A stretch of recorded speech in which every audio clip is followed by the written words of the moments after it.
again. Do I have the same problem again where my... Okay, technical problems aside, I hope that works now again.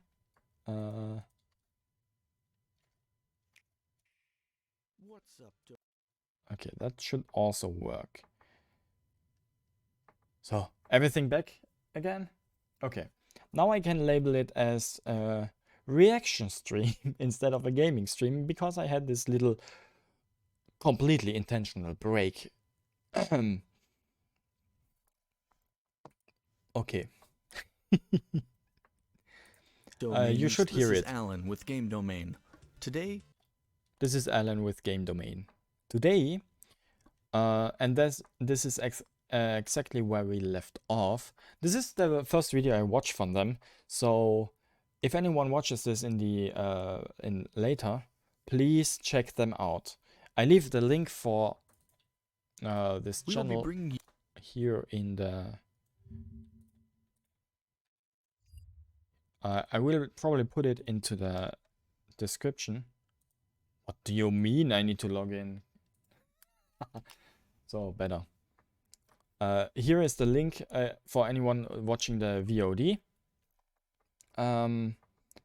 And for everyone who watches it on YouTube or whatever, if I even upload it, it is probably the first link in the video description. And please spare me if I pause a little too much because I don't want to be like any other like many other reaction streamers just looking at it and saying, yeah, every 2 minutes. I will pause probably a little bit. Unless he talks like 5 minutes straight facts and stuff, then I might need to process before I talk. you our second I should pause. I will pause. Don't worry. installment in the Lorax series and the first one in over a year. Due to the popularity of our recent Paper Mario documentary, we have decided to focus this installment on probably the most lore-heavy game in the Mario series, Super Paper Mario. Yes. To explain a little more about the format of this video, You should hear that, we right? aren't going to recite the entire story of the game. Is now live streaming Super Paper Mario. Oh, I should stream elements now. Okay. Why stream elements? Technical stuff. Okay, I will ignore that for now. Just explain some of the background info in different sections. We'll start off with villains, then NPCs, then pixels, then worlds, Villains, NPCs, and finally with events. Oh, what does he mean Most with of what events? we will be talking about is from the Mario Wiki, so that will be available in the description. We also have a lot of Paper Mario YouTubers and Twitch streamers joined with us to talk about the lore, so be sure to check out their channels as well. Now, let's get to it. Main villains. Count Bleck.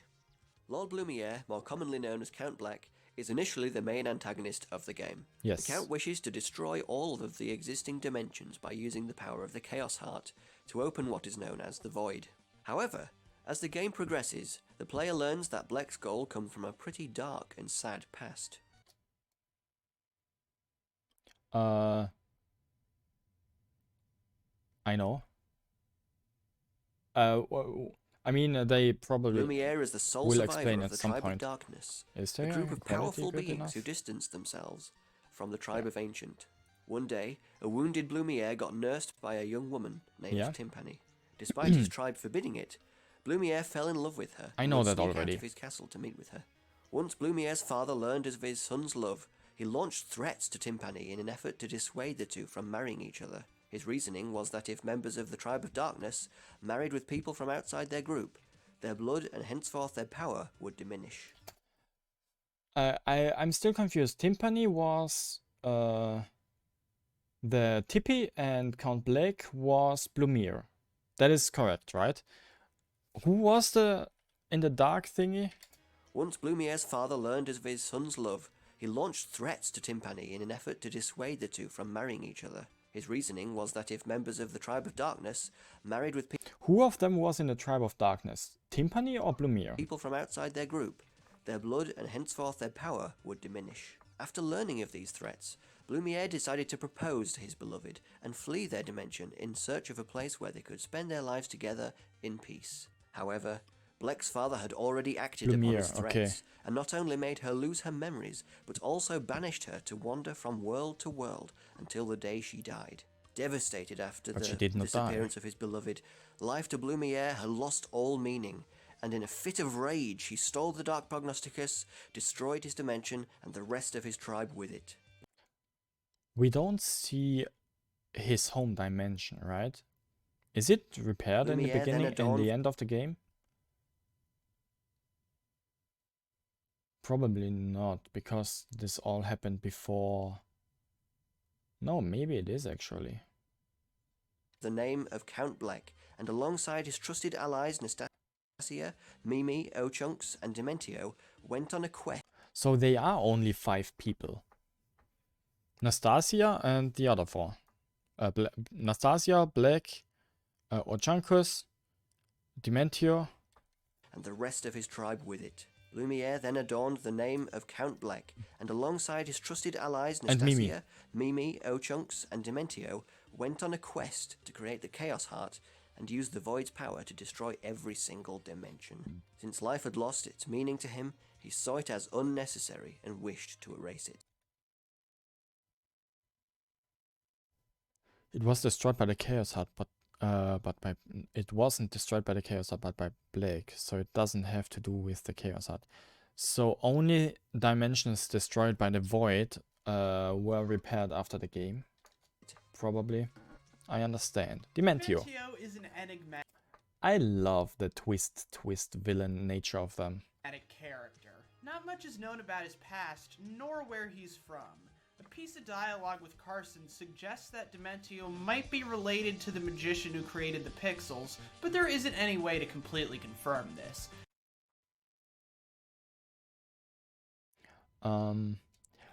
Creating the pixels. I never thought about who did that. Pixels are in all sorts of dimensions. However, when Mario first meets Dementio, Tippy seemingly recognizes him, but this never gets explained in the game. Consider That's true. I was wondering about that too.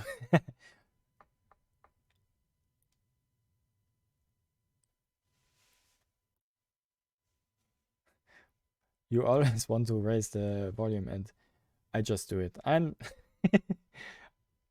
just try to, if I think about it, make it as comfortable as possible for anyone watching. Okay. Oh, the second that video is Tippy for and that. the Okay. magician were part of the tribe of ancients, it could point to Dementio being related to him. Such mystery is fitting for this Joker-like character. Throughout most of the game, Dementio is presented as an ally to Count Bleck with a playful yet sadistic personality. His main role consists of tricking, lying, and manipulate others to achieve his own desires. Yeah. The biggest And he's really good with it. I almost believed him. example of this behavior is his betrayal of Count Bleck near the end of the game. Dementio originally joined forces with the Count because he hoped that the latter would create a new world. However, when he learned that Bleck sought to destroy everything, his plans changed. Not wanting to confront the Count directly, Dementio orchestrated some events to help Mario defeat their common enemy. One such scheme was when Princess Peach was about to get hypnotized by Nastasia. He teleported her to the Pillar of the First Pure Heart so that Mario could encounter and team up with her. Another one is after the first battle against him in his very own Dimension D. He was tasked with eliminating Mario and his friends, but merely used the opportunity to test them and make sure they were strong enough to defeat Count Bleck. There's True. even a scene right after That is his whole plan. So every fight is basically meaningless for us, Mario, until we actually at the end and fight the better version of Dementio. the fight, Yeah, which yeah, yeah. depicts him saying Makes sense. exactly that. After Mario and the other Even though it does not make sense to destroy all dimensions. heroes had defeated the Count, Quite a rapid goal for anyone, by the way. Dementio came out and revealed that he helped them the entire way and asked to join forces with them. Heeding Tippy's advice, the heroes refused. That's when Dementio decided to take matters into his own hands and took control of the Chaos Heart. He remade the castle of Count Bleck in his image and tried to kill the heroes so that no one could go against him, leaving him the power to rule over everything. What I think is funny is that the fight against Black is harder than the fight against Dementio, the better Dementio.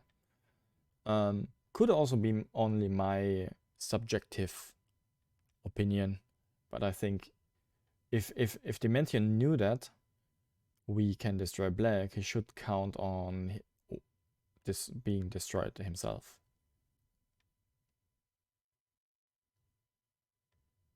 It isn't if you're experienced. Okay. The third most important villain in the game is Count Black's right-hand woman, Nastasia. While Nastasia's Nastasia. Did I say, I said the whole game I said Nastasia instead of Nastasia. I think that is just origins are never explicitly stated, there are some hints here and there. If the player talks to Carson, he'll eventually talk about a story named Of Bats and Men. The name's a reference to the famous novel Of Mice and Men. The story tells the tale of a man wandering the world looking for his missing beloved. One day, the man encounters a trapped bat and helps free her up. Later that night, an unknown woman appears near him and swears eternal loyalty to him out of love. Considering Count Black's backstory, this story seems to imply that Nastasia is the bat-turned-woman. While she's never fought, Nastasia acts as Black's secretary and makes sure that each of his orders are well executed by the other minions. Was a fight against her. I wonder if a fight against Nastasia was planned at some point. That would be interesting, because she can also do that dimension flipping thingy. But we did not see her fight anyone. Her love for Blumiere is so strong that she even risks losing her life to protect him near the end of the game. And in the entire game she wears her glasses. Most of it. And she actually has eyes. Little eyes. Cute. And neat little detail. Losing her glasses by falling and stuff. In the end, however, Nastasia's love is never reciprocated as I will buy a ticket right now. the Lord disappears alongside his beloved. In the epilogue, if the player talks to her, she discusses her feelings for Black before resigning, saying that she could never measure up to Timpani no matter how hard she tried. Aww. One-sided love. I wonder why it is called a love triangle, by the way, because it is not really a triangle. It is only an angle. Two love each other and one loves one of them too. That is only an angle. That's not a triangle. Never mind. With his 4 battles, O-Chunks is the boss that the player fights the most times in the game. Unlike Black's other 3 minions, much more is known about O-Chunks' past. He used to be the general of the army of a land that is never mentioned by name. He was highly capable and would lead his squadron of thousands of troops to numerous victories. One day, however, one of his advisors sold him out, and that led to the death of his entire squadron. It's believed That has to be a pain. Imagine being in his situation and then coming to a goddess dimension jumping creature saying you can destroy everything if you want to. I think I would take that that risk. He has a Scottish accent. Yeah, an accent that is a pain in the ass to read. Just saying. The land he leaded was most likely Scotland. Ah, yeah, okay, yeah, that makes... that Black took advantage of O-Chunks' depressive state to have him join his ranks. Mimi is another one of Count Black's most trusted henchmen. She has the ability to shapeshift, and uses it to take the form of a multitude of characters, such as O-Chunks, Merle, Burlon, and King Sammer. Her ability to change her appearance is nothing but a facade to hide her true form, that of a giant spider. Even with that knowledge, her origins are still quite unclear. Even with that knowledge, she is still cute. Carson the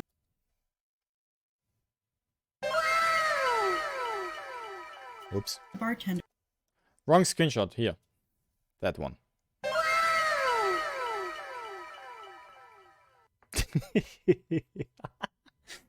Sorry. that of a giant spider. Even with that knowledge, her origins are still quite unclear. Carson the bartender proposes two theories when he tells her story to Mario. According to him, Mimi could possibly be a failed pixel experiment conducted by the ancients, or she could be the unintended creation of a witch who is researching shape-shifting potions. I think the pixel theory makes more sense because she is mechanical. She has those gears in the third dimension thingy I can look at, which is never explained. I think the pixel theory actually explains it a little bit because pixels are supposed to be technology, if I remember that correctly. If I pieced that together correctly.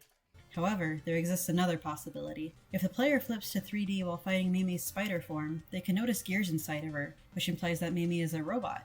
Who created her and for what purpose are never revealed. So assuming if pixels are technological. Okay, for now, assuming pixels are technological and this is only the step after being mechanical, then Mimi is more likely to be a pixel. But that is just a thought.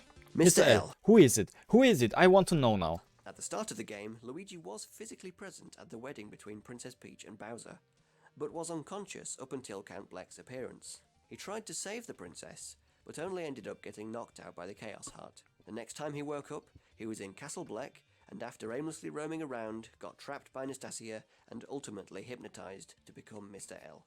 Interestingly, Mr. L is Luigi.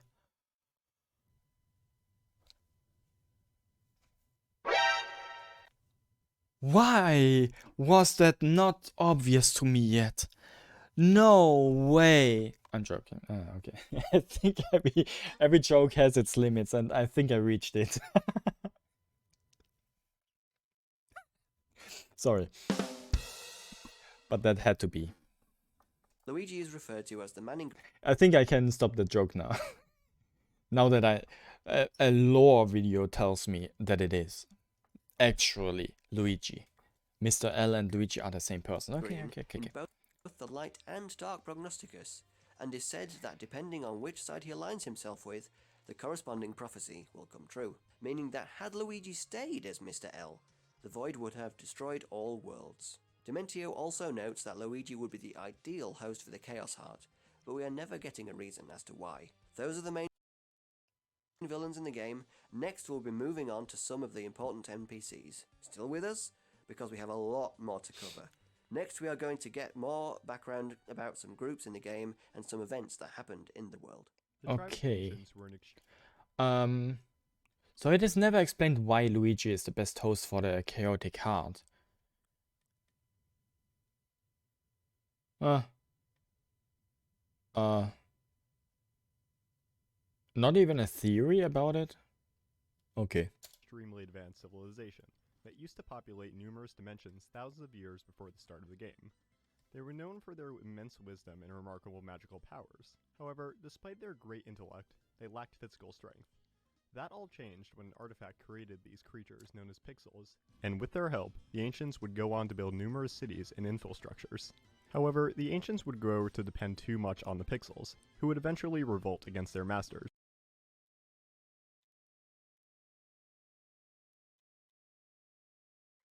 Maybe it's a chaotic combo, and it's the Chaos Heart. Luigi, maybe because Luigi is itself a twisted character.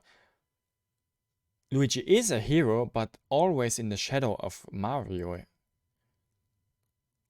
But I could say the same thing about Bowser. Bowser is a villain, but still helps Mario. Also a little bit twisted, but only in this story. Luigi always is a hero and always stays in the shadow of Mario, instead, except for Luigi's Mansion. To prevent another incident like the Pixel Revolt, one ancient in particular took the Dark Prognosticus to avoid anyone misusing it. That ancient would go on to form the Tribe of Darkness. Around 500 years after the Pixel Uprising, the ancients learned from the Dark Prognosticus that in 1,500 years, the void would consume all existing dimensions. Following this, 4 ancients named the 4 sages concluded that only the power of love could counter the void and avoid this disaster. The culmination of their research was the purity heart, the antithesis to the chaos heart, which was later separated into 8 pure hearts entrusted to trustworthy individuals. Okay, if they knew basically 2000 years in advance that the world is gonna end, why did no one prepare for anything? Or was it just like, oh, let's wait until a hero appears? No, we are not gonna search a hero. No, we wait until he appears. I mean, it is plot point, okay. They did search for it. Yeah, true. Oh, yeah, okay. But they made no effort trying to find someone actually stopping it. They just made the pure hearts and stored them in secure sections. Okay, yeah, okay. My point is invalid. I'm sorry. They also created the Light Prognosticus to help guide the And I was not listening the rest. They created the Light Prognosticus too. heroes who would save the worlds from destruction. As finishing touches, the ancients built Flipside and Flopside Fit of 100 Trials, while the Tribe of Darkness built Flopside and the Flopside Fit of 100 Trials to research the power of pure hearts and dark magic respectively. At the time the game is set, the ancients have since long been gone with the exception of few survivors, such as Merlin, Old Man Watchet, and Bastobius. On the other hand, the Tribe of Darkness is a group made up of ex-ancients. While they are originally thought of as evil magicians guilty of stealing the Dark Prognosticus for their own gain, other stories suggest that they took the book to avoid someone using it for nefarious deeds. Despite their mistrust of them, the ancients had to call on their help to build the opposite of Flipside, Flopside. The reason is that light cannot exist without darkness, which means that Flipside wasn't stable until the creation of Flopside. The Tribe of Darkness were proud of their power, and as such did not want to risk having their blood diluted by marrying with people outside the tribe. However, this would lead to their downfall as after getting his love rejected, Count Bleck used the Dark Prognosticus to destroy his own dimension, killing every member of the tribe except for him. As such, only 2 and possibly 3 characters are a part of the tribe at the time the game is set. Interesting. That means, no, that's not right. No, Blumir is not from Flopside. That's another dimension. Even if Flopside looks destroyed, this is not Blumir's home dimension. And I wonder too, is the light and the dark prognosticus anywhere to read, or is this just a plot device in the game that is never written down actually? But in the game it is written down obviously, but we cannot read it as players. Nolrim, a descendant of the tribe, Bleck, the lone survivor, and Nastasia, who is implied to have transformed from a bat to a woman of the same species as the Count. Pixels are an allied species in the game. Replacing the partner system of the previous games, they take the form of objects to help Mario and company in their quest. Their origins go back to 3,000 years before the start of Super Paper Mario. One member of the Tribe of Ancients created the original 12 pixels by taking a spirit and putting it into a vessel, which would be used to 3, 6, 9, 12, those are 13. Merlin reads it out, but we can't read it. Oh yeah, okay, that's what I meant. So, I mean, Merlin reads not everything to us. He literally studies it for years, and reading it out in like an hour is not really giving us all the information what is written in there. Yeah, Tipton is there. Oh! Wait a second. Oh, Tippy and Tipton. Okay, I get it. It's the same. accomplish a certain task, like a hammer or a drill. It is implied that those spirits were actually from humans of the inhabitants of Flipside and Flopside. After the original creator's death, the ancients learned how to make their own pixels and made many more to help building their cities. Their thinking tools, as they were called, allowed them to enjoy a long period of prosperity like never before. Unfortunately, an incident of grand magnitude fell upon the ancients.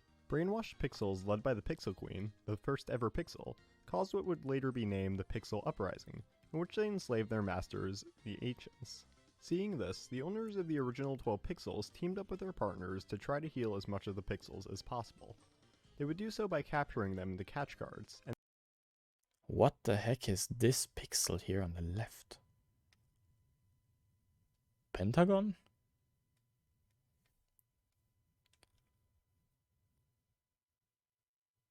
and then healing them of their mind control. Eventually, only those owners survived, and he tried to storm the We've absolutely got to, absolutely got to. castle of the Pixel Queen, with only 12 pixels at his. Yes. Wait a second. I never got the Pentagon pixel. Is it a late game pixel? A post game pixel? What? All the others I got. I don't remember the Pentagon.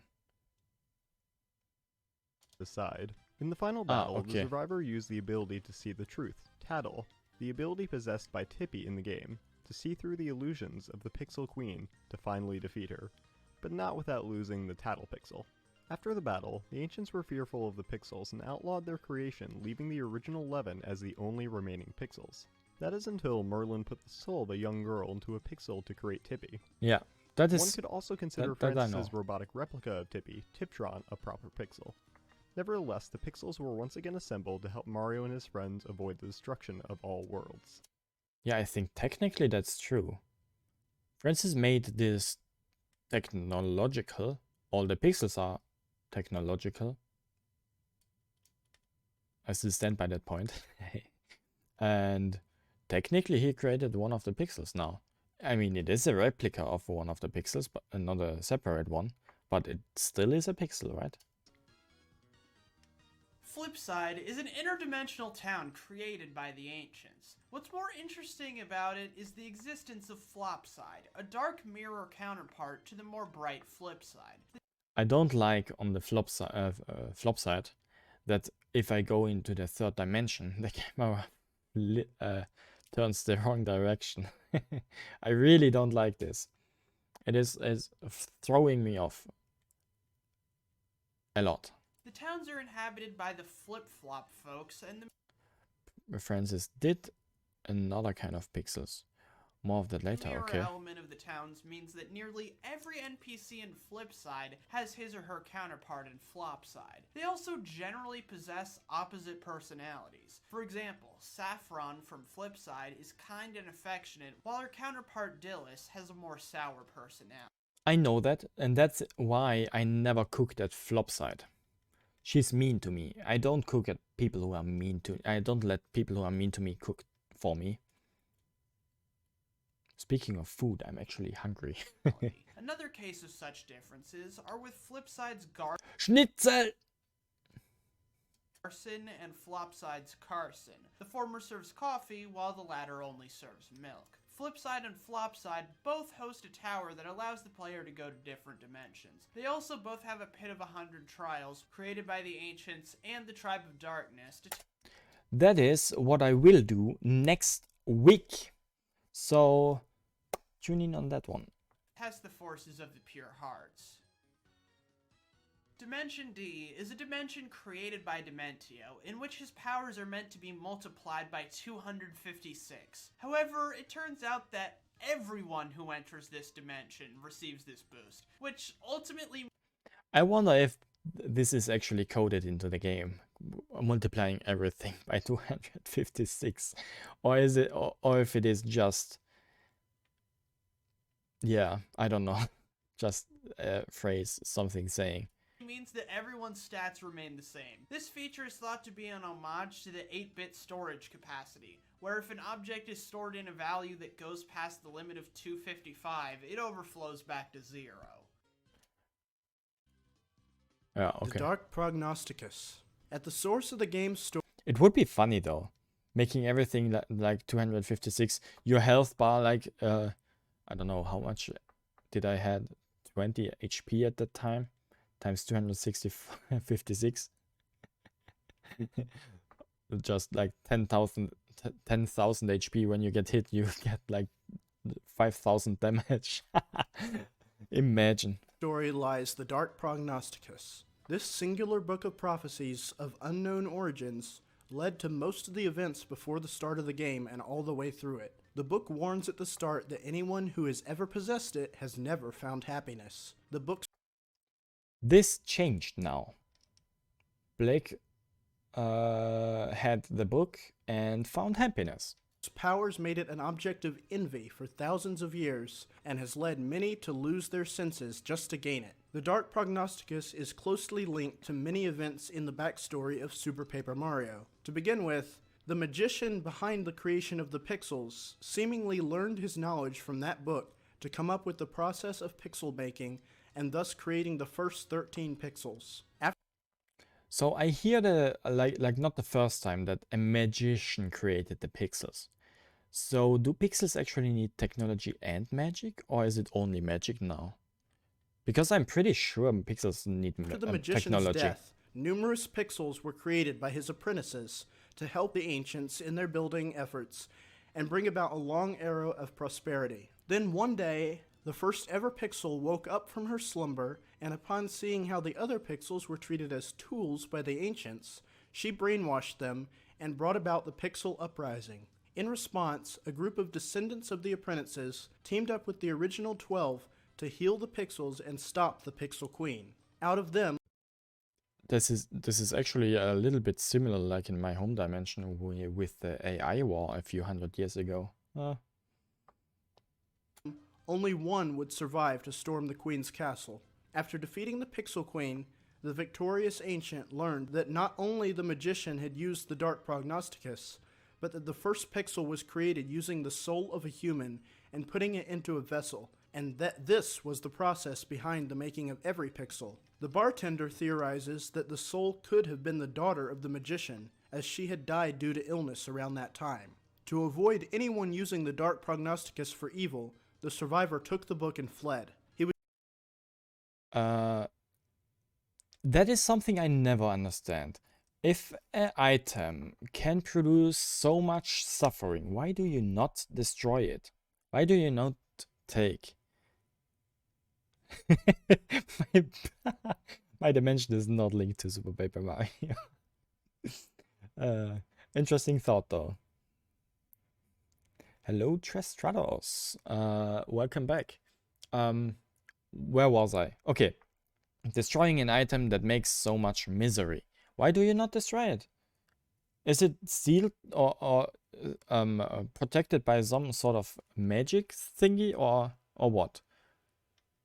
He would go on to start his own tribe, the Tribe of Darkness, which would be labeled as a bunch of thieves who stole the book to strengthen their magic powers. 500 years after the uprising, the ancients learned that the Prognosticus predicted the void consuming every world in 1,000 years. To avoid this, 4 sages researched and figured out the only way to counter the void was with the power of love. As such, they created the Purity Heart, as a counter to the Chaos Heart before breaking it into 8 parts.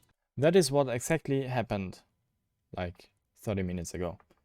And now, are they still alive? This was done to make sure no one could have access to its full power by simply stealing 1 heart. With the help of the Tribe of Darkness, they also created the towns of Flipside and Flopside. They wrote a new book called the Light Prognosticus, which is meant to guide the heroes on how to counter the void. As such, it isn't a book of prophecies like its dark counterpart. With the light book in hand, the 4 heroes would gather the pure hearts, fuse them into the Purity Heart, and destroy the void, preventing the destruction of all worlds. Years later, the Dark Prognosticus ended up in the hands of a heartbroken Lord Blumiere, who destroyed his dimension and set out on a quest to fulfill the ultimate prophecy of the book by summoning the Chaos Heart and using it to call upon the void. The invention of pixels, the prosperous civilization of the ancients and its downfall, the birth and death of the Tribe of Darkness, the creation of the Pure Hearts, Flipside and Flopside, the Light Prognosticus, all the way to the climax of the game can all be linked together and traced back to the Dark Prognosticus. I mean, that's not a surprise to me because that's the whole prophecy, the light and the dark prognosticus. Carson theorizes that the author of the book is That room shocked me. Dementio. It has some merit, as Dementio being mentioned in the book is what compelled Bleck to have him join his cause, and his Dimension D is not affected by the void at all. However, no matter who wrote it, the Dark Prognosticus is without a doubt the most important item, as it has greatly affected the lore of the game. Now, on to some of the lore behind each of the worlds, which are split into 8 chapters. 1-1. Lineland is a dimension which looks very similar to World 1-1 of the original Super Mario Bros., also featuring remixes of the overworld theme of both Super Mario Bros. And Super Mario World.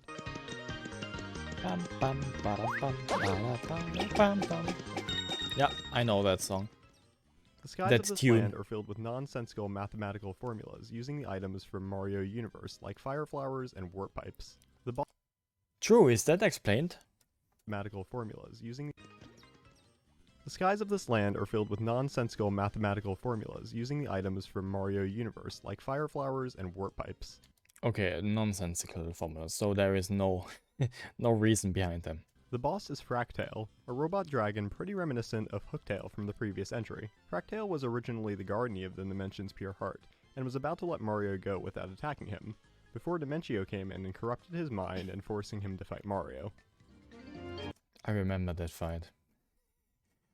I was really struggling with that because I was not sure how to deal damage on him. Well, worked out in the end.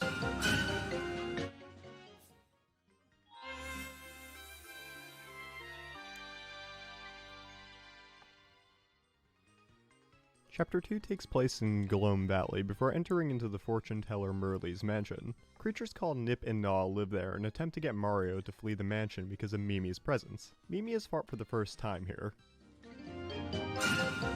That was a short conclusion.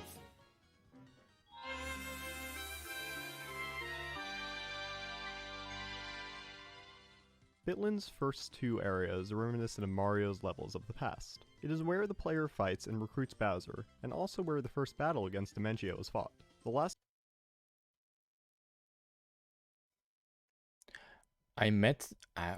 why did I had in mind that I thought Dimentio in the first chapter already? But in the first chapter was the dragon. No, never mind. I mean, they are right, probably. I mean, they made the work to make such a video.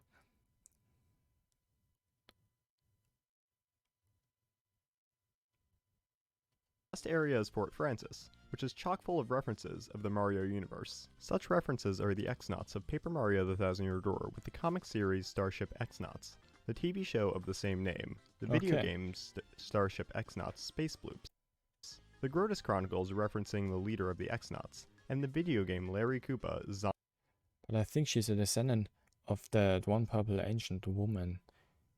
Cause hey, look similar. Ooh. That's dragon? No. Who is it? Oh, Zombie Heartbreaker. Francis, the boss of Chapter 3, is a nerd who possesses figures of characters butterflies. like Peach, Vivian, Waka, and the Punies. He wants to get an XS Express train set, a Miss Mouse doll, and a Magnus von Grapple action figure. He also owns an NES, GameCube, Wii, Virtual Boy, Game Boy, an N64, and much, much more. Yeah, all the Nintendo consoles, because they need to advertise for them.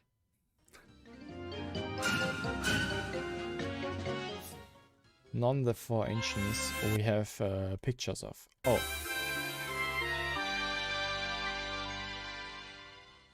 The Prince Squirps explains that his mother was visited by the ancients 1,500 years ago and given the responsibility to protect the blue pure heart. She put her son in a state of hibernation so that he could guide the heroes when they would eventually come to retrieve it. One of the sections is on planet Blobul, which looks like the moon. In this chapter, the player fights off against Mr. L and his robot, which is called the Brobot. Robot. I like Mr. L's appearance here.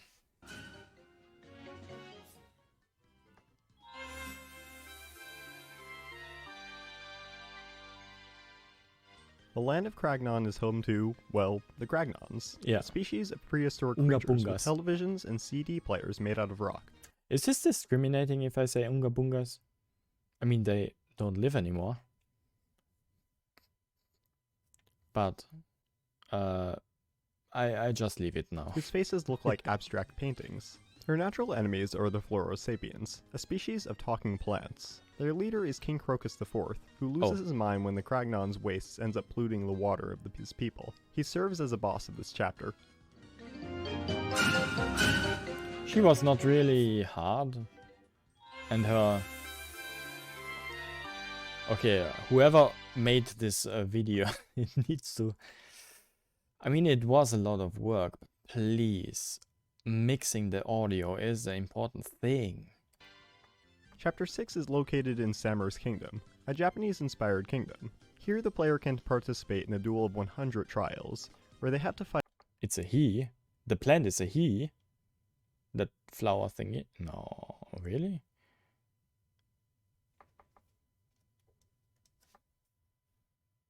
Was it the plant? against 100 samurais, Okay. which kind of sounds King Crocus. Oh yeah, that makes more sense. King Crocus, not Queen. Whoopsie. Sorry. like samurai. Tippy's title reveals that other events such as the Samurai Break Hour, Samurai BBQ, the Sammy Awards, and the annual Samurai Is there anything to get in this chapter 2? quiz that exist. Do I need to go Mario through cannot all the 100 participate in rooms to any of get, them. I don't According to know, Garson, more lore? Merlimina's younger sister was More tasked fight, to more deliver the content? purple pure heart to King Samur, Probably a few but ended up falling new in love with him. enemies. She stayed behind and the couple had 100 children, referencing King Samur and his 100 samurais. Mimi's second fight happens here, but not much else is seen, Oh, as the only void cards. destroys the dimension, leaving Yeah, I nothing will but not- white and the pure heart. Will not do that then.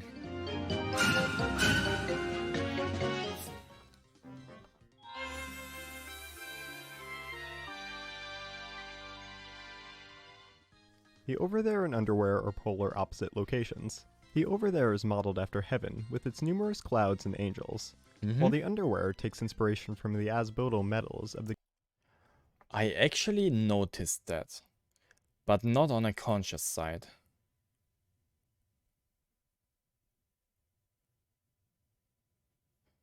You thought I get a pixel there?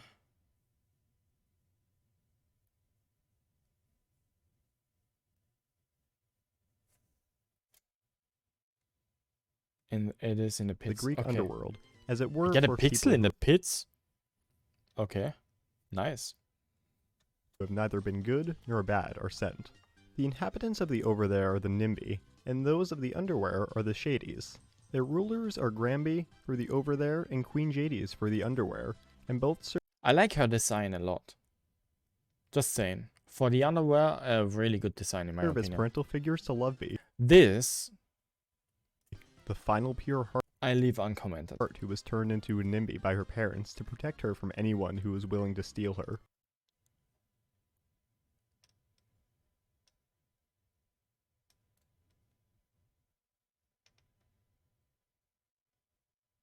Queen Jadia's role and her name are clear references to Hades. However, Granby's origins are a bit more mixed. Since Jades is a reference to Hades, Granby would then be a reference to Zeus. However, the underwear resembling heaven would suggest that also takes inspiration from the Christian god. To add to that, the boss of the chapter, Bone Jill, is a fallen Nimby looking for revenge, which is extremely similar to Lucifer's story in the Bible. Bone Jill's design also goes along with the description of Lucifer in Dante's Inferno. In that story, Lucifer is a giant six-winged beast that was imprisoned in ice in the deepest level of hell. Bone Jill's 6 wings, ice powers, and the fact that he was imprisoned deep in the underwear seem to imply that there's a parallel between him and Lucifer. I think that is a lot of interpretation here.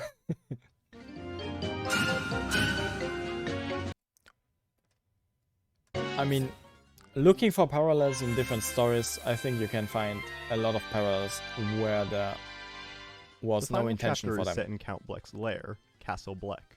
Its exact Still a nice idea. locations is a bit tricky to figure out. Merlin states that the castle is situated at the heart of the void. However, Bowser and Peach's wedding took place in the chapel before the void appeared. Not only that, the rest of the castle is explorable even after the void is gone. Apart from that, Castle Bleck doesn't really hold a lot of lore and mostly serves as a setting for the story's climax. I mean, that's what I assume because... NPCs. Ooh. Merlon. Merlon the Wizard has appeared in Paper Mario and in the Thousand Year Door, and he returns once again in Super Paper Mario, but this time with an expanded role. Merlon is actually a descendant of the tribe of Ancients, who has decided to live in the town of Flipside. According to Garson, Merlon used to be in love with Saffron, the owner of Sweet Smiles. They are still in the same city, right? When scanning him, Tippy says he was a NIMBY before. And Lucifer is a fallen angel. There's proof for that. Okay. Okay. So not as interpretational as I thought. Okay. The wizard would continuously try to seduce her by coming to her shop. Eventually, Saffron declared that if he could finish her Saffron Special Galactic meal, she would go out with him. As he was about to clear the challenge, however, Merlon noticed an injured young girl, which prompted Saffron to stop the challenge to let Merlon come to her aid. Unfortunately, Merlon became so engrossed in his studies afterward that he never came back to finish Saffron's challenge. In order to save the girl, Merlon used his powers to transfer her soul into the pixel, tipping. Ah. So, uh, uh, how how are you supposed to figure that out on your own? I mean, you need basically this video or a video Norlem. or Norlem is the someone flopside telling you counterpart of Merlon. to figure that out. His name is even Merlon spelled backwards. However, Merlon states that Norlem is actually his distant cousin. He's the only known descendant of the tribe of Darkness. The Internet. A black box who also serves as a quiz show host, implied to have been created by Interchat, thought this could be a reference to the misquotation of an Al Gore quote. For 10 coins, the player can use him to listen to the game's soundtrack and learn the names of each character's theme. Ah, that's why we know their themes. They're probably still what is it called? Code diggers who who look into the code of the game and grab out what there is. Merle, a fortune teller and child.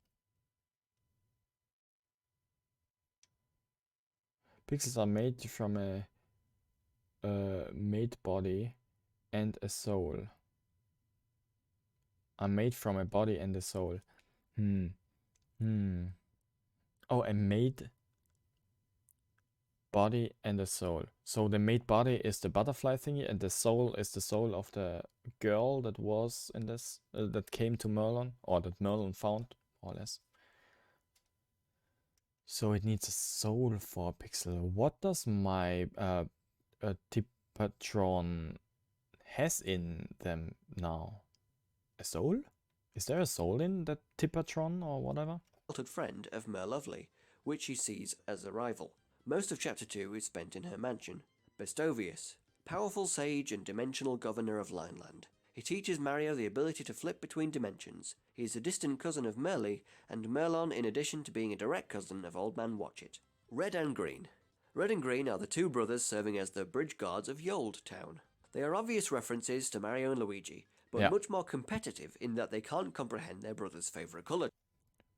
Okay, it has no soul. It's an AI bot. Also because it has the same text box shape as Lorak, or whatever that dragon's name was. Red and his best friend Chaz play cards together, however Red nearly always loses. Unlike his brother with Green, Green does not hate all things red, as he enjoys Red's spaghetti and meatballs. If Peach talks to Green, he will mistake her for Mario, and if Mario or Luigi talk to Red, he will mistake them for Green and kick them out. Squirps, prince of the former Scorpion Kingdom, guides Mario in outer space to the blue pure heart.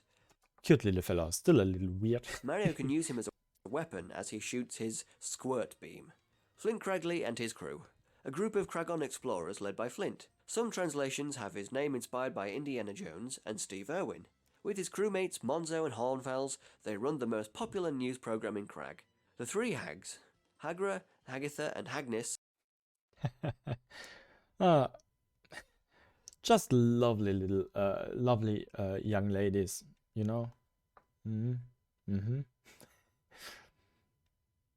are three inhabitants of the Underwear, based on the Moirae sisters of Greek mythology. Ooh, I know them. Spinning the thread of life or something like this. I'm not too involved into this mythology. They have favors to ask of Mario. What the? I still have that pedal attacks? Oh. Oh, you know what? Edit stream.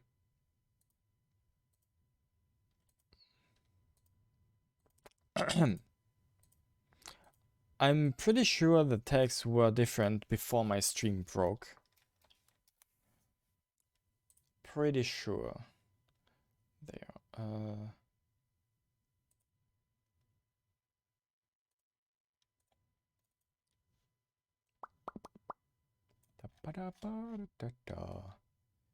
Paper Mario. Copy.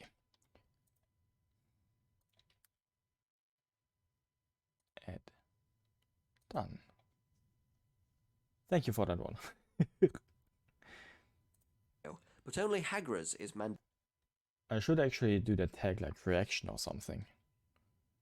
And change the category from Paper Mario to reaction. Or just chatting. Mandatory. If Probably. the player refuses, the three will go on a rant about the younger generation, but with each blaming I do. I do not stream Dead by Daylight now. a different thing. Hagra blames video games, saying that they drain a person's ability to relate to a real people. Hagatha blames cell phones, saying that long-distance communication makes face-to-face conversations much harder and uncomfortable. Agnes, however, realizes that she was just as much a troublemaker to the older generation as when she was young. Velderberg. We need more old people knowing that, being aware of that. That they probably are not on the technological newest standpoint. Velderberg has the ability to flip between dimensions as well.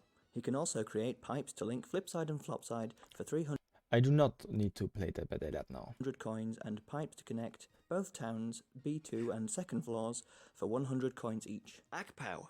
Akpow's job is to supervise the other servants/prisoners in the mansion while they do various jobs. His outfit is inspired by the clothing style of ancient Egypt. Blappy. The elder of Planet Blobule who sells Mario the ancient clue, which can be used to unlock the Pixel Fleep. In her tattle of Blappy, Tippy states that he's greedy and that he copies clues he finds on space relics and sells them. King Crocus I. I was brain AFK. I was brain AFK the last few Generation. seconds. Connect both towns, Sorry. B2 and second floors for 100 coins each. Akpow. Akpow's job is to supervise the other servants/prisoners in the mansion while they do various jobs. His outfit is inspired by the clothing style of ancient Egypt. Yeah. Blappy. The elder of Planet Blobule who sells Mario the ancient clue, which can be used to unlock the Pixel Fleep. In her tattle of Blappy, Tippy states that he's greedy and that he copies clues he finds on space relics and Who says that? Greedy, he says clues that he copies down from space relics. This game is so much more detailed. Way, very many details. That's true. I cannot remember everything. And looking this and trying to absorb all the knowledge hurts my brain and my neck because I look to the side all the time. tells them. King Crocus I, also known as the Iron Rose. He was the first king of the Flora Sapiens and is considered their greatest. Remember that puzzle where I need to go underground? That was also very, very easy and I was not messing up and not getting it at all. I was making it first try. That was so easy. He created the Flora calendar and set the capital at Floro Caverns. He became corrupt after his son's death in Flora 444 and ruled during a period called the Darkening. His daughter staged a coup d'etat against him and ruled instead of him. He reigned from 1 to 496 Flora years. Queen Crocus Yeah, I read all those signs, but is this really for real? I mean, he tells us exactly what is read on those signs, but if I read them already and hear them now, I don't think I really remember them even better.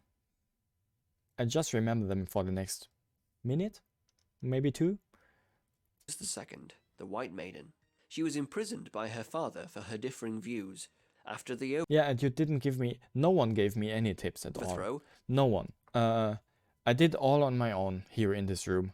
she was named Queen. Her reduction of taxes and study of diseases made her quite popular. She wrote The Flictonarian, a book about the prehistory of the Floro Sapiens. To avoid having children fighting each other for the throne, She only had one shot. And I was way too long jumping on those chronoses. Jumping on them, getting negative points. Even testing if I can lower a level. What a stupid time. Child. She reigned from 496 to 1298. King Crocus III. He became the youngest ruler when his mother died at age 1. His young age made it so that a regent was needed to rule for him. Down the road, this regent would turn out to be King Crocus IV. A birth disease made him weak and sickly. At 37, he released a book called Ice Rose. Yeah, Trastralos, I know you are also a Paper Mario enthusiast and probably play this game like 50 hours per week. And thank you for not spoiling me. Showing to all his gift for poetry and the arts. He died at 88 for unknown reasons. Some believe that he was the victim of a conspiracy, but not much more is known. He had the shortest reign as he ruled from 1298 to 1385. Merlovely. Merlovely is Merly's childhood friend and fortune teller, just like her. She can supply the player with hints on what Ooh, that's the one I gave the crystal ball to, right? to do next in exchange for 20 coins. Merlomina. A member of the tribe of ancients, she was tasked to protect the orange pure heart in the old ruins until the hero's arrival. She waited 1,000 Crap. I mean, they look all the same. They are only on different locations. I know one of them got a crystal ball from me. I gave it to Merly. What did she does then? She gave me a calculator? I don't remember. 1,500 years. I know they look all the same and they have so similar names. The only difference is where they are. How many of them are there actually? 4? 5? And though she died, her ghost accomplished her task. Since childhood, she needed her mother to sing a lullaby so she could sleep. Later in life, she used 4 men who were in love with her to sing for her. She enlisted the help of an entire village to sing her a lullaby to make her sleep for 1,500 years. King Sammer, the king. I know 2 of them are in Paper Mario 1 and in Paper Mario 2. That's true. But in this game there are like twice as many, like 4, because there is a mirror side, like flop side. Probably that's the reason why there are suddenly twice as many.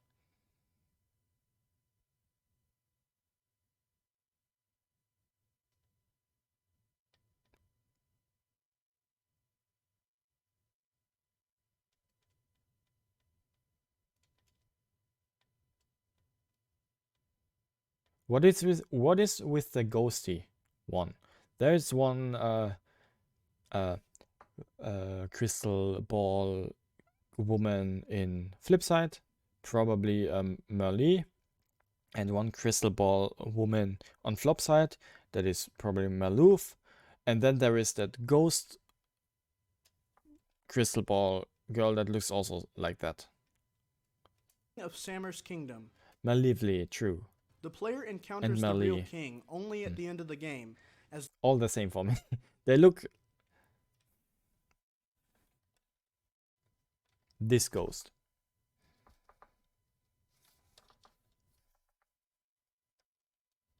Needed her mother to sing a lullaby so she could just Mimi in disguise. After defeating all 100 Sammer guys, he gives the player catch cards of all the partners. But she looks the same. I know she's not on Flip or Flopside, she's in one of the chapters, I think, if I remember correctly. But still, she looks the same.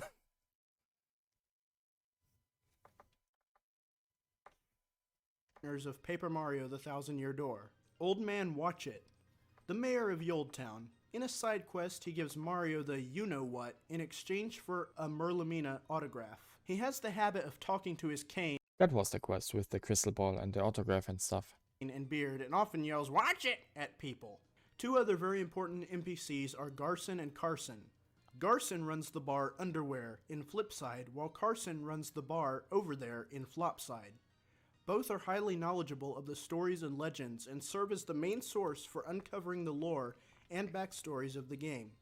Their stories include stories about the towns of Flipside and Flopside, the minions of Count Bleck, the Count himself, the Pixel Flipside and Flopside, the minion Mr. L is counted as a minion for Count Black. I mean, it is technically true, but still, I think it's funny.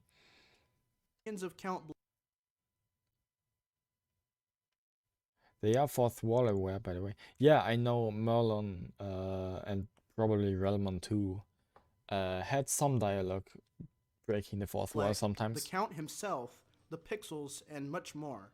They're basically the sources for much. And the whole chapter in the underwear is in its own, in itself, fourth wall break. The whole chapter itself. Much of what is told in this video, so it feels appropriate to shout them out. Now that we got most of the NPCs out of the way, we're going to talk about the pixels in the game, each of which has a unique ability that will aid you on your quest. Tippy. We already talked about Tippy a lot through the video, so let's get to the other pixels. Thoreau. Thoreau is the first pixel you find, not counting Tippy, who you find by going underground in a building. The guy on giving Mount me 3D. Lineland. When you rescue him true. from the treasure chest, he exclaims that the ancients had locked him away for 1,500 years. Thoreau looks like a hand, and his ability is to pick up and throw objects. Boomer. Boomer is found in Chapter 2-1, also known as Gloam Valley, and you could probably have guessed his ability is that he is used as an explosive, which can not only damage enemies, but also blocks and walls to expose secrets or entryways. Somehow every Paper Mario has a character like this.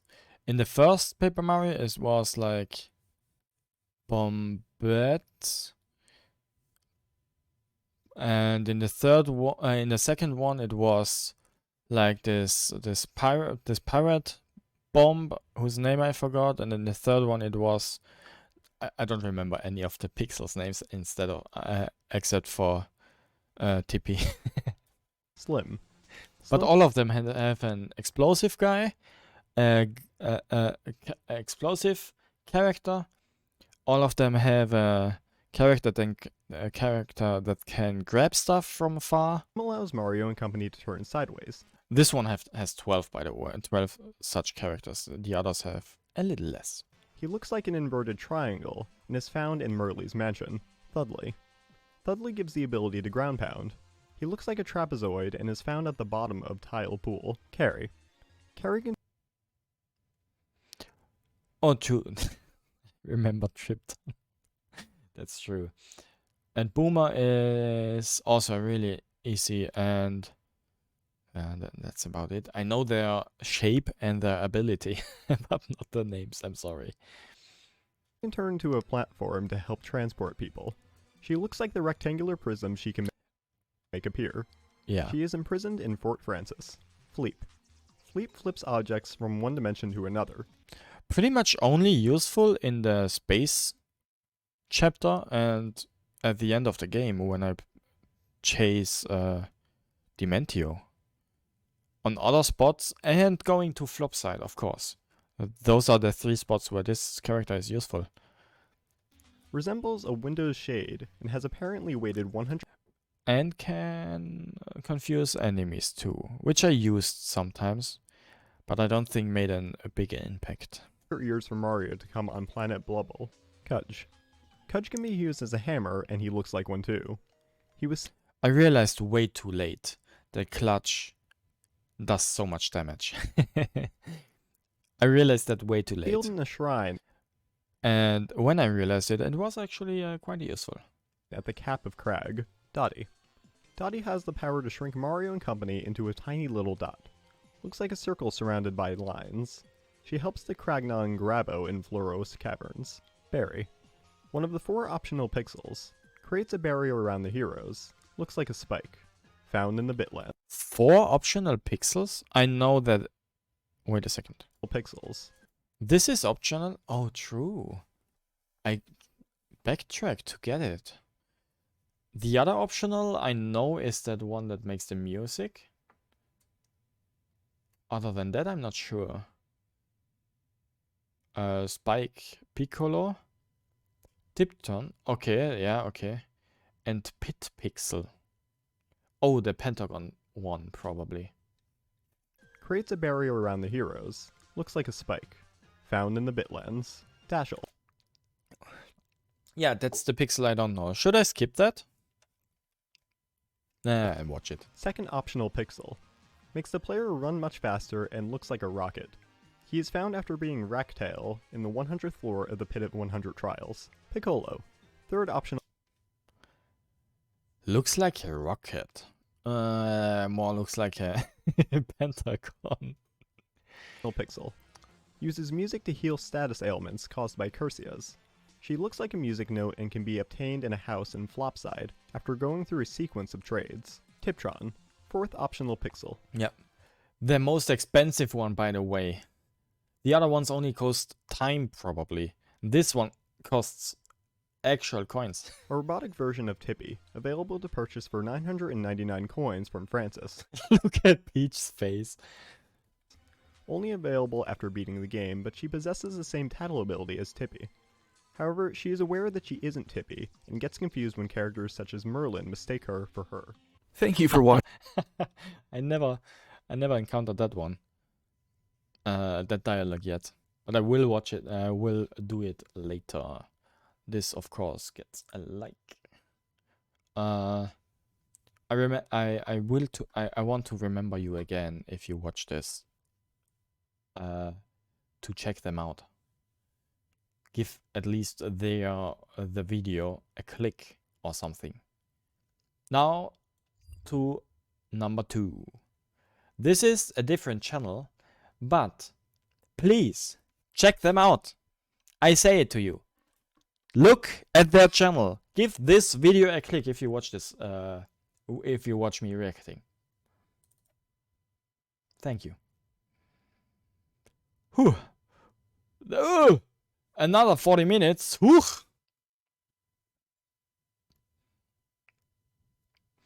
Oh, if you don't want to get spoilers to Gravity Falls, please don't watch this either. Please skip to probably in an hour.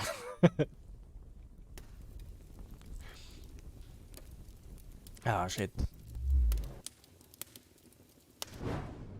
It's always great to have villains in a TV show. Oops. But villains should Sorry. commit truly evil deeds, and a few like that are psychopaths. 2 are here today and are even reality warpers. Dementio from Super Paper Mario and Bill Cipher from Gravity Falls. Oh, it is These already. two psychotic Wait a second. What is this video actually? Dementio versus Bill Cipher, Super Paper Mario versus Gravity Falls, Rivalry Duels episode 1. Ah, interesting. Oh, that is like villains terrorize. I understand that this is.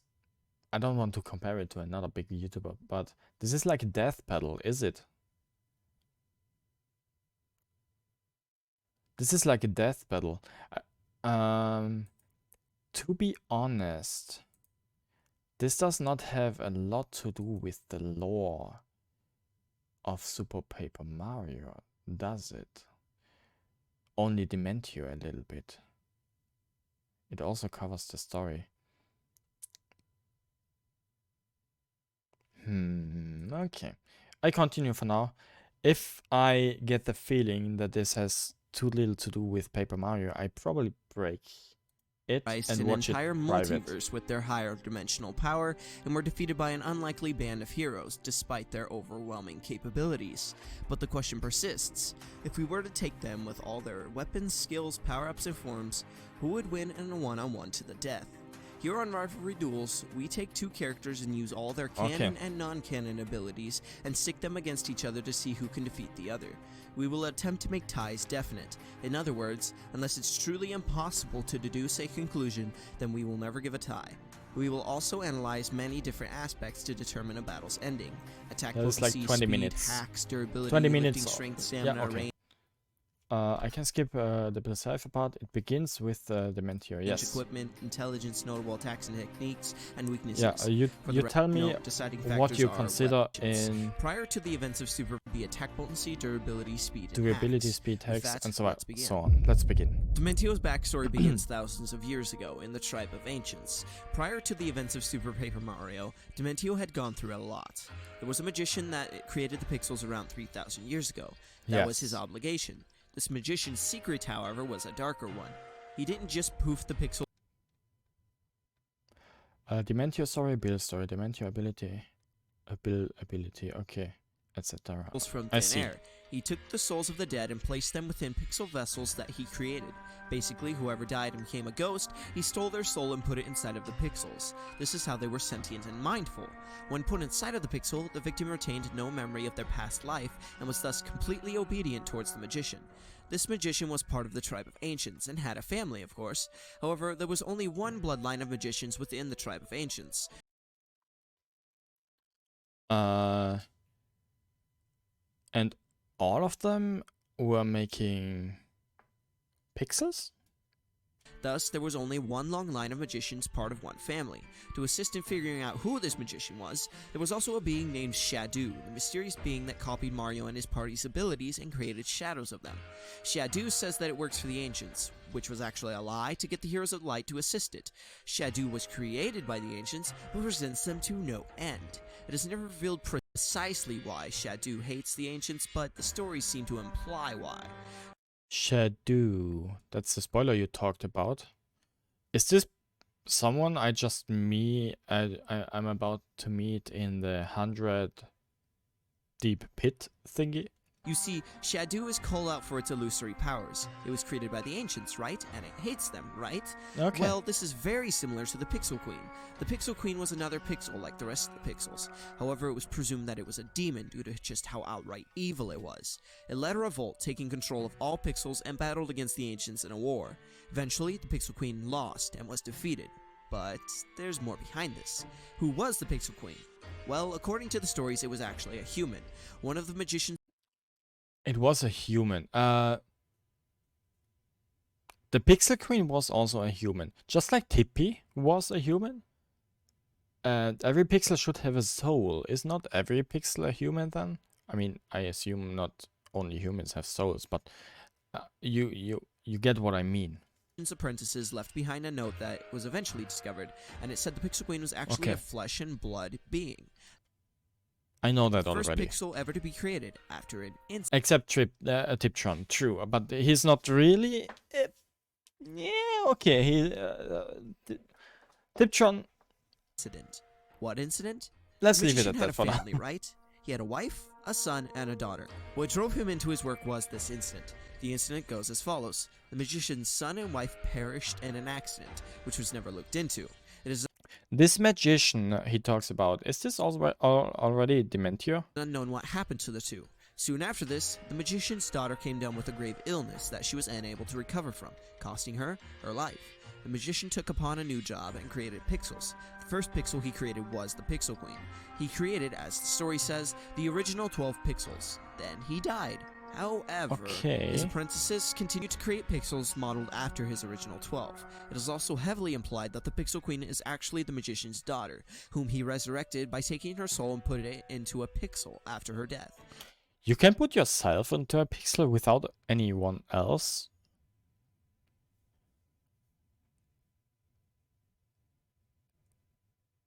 Now, the whole family is dead, right? Well, no. The son actually survived and recovered miraculously from whatever accident he was in. And so the bloodline continued, since one person remained. Now, what's this got to do with the Dark Prognosticus? That magician created the first pixel, the Pixel Queen, after having read the Dark Oh, we even have a sprite for the Pixel Queen. That's interesting. Prognosticus. The first owner of that book was this magician, it seems. Nobody was implied to have had this book before him. But how did he get it, and why did he read it? Pixel Queen? Well, as we know, Dementio somehow knew about the Dark Prognosticus.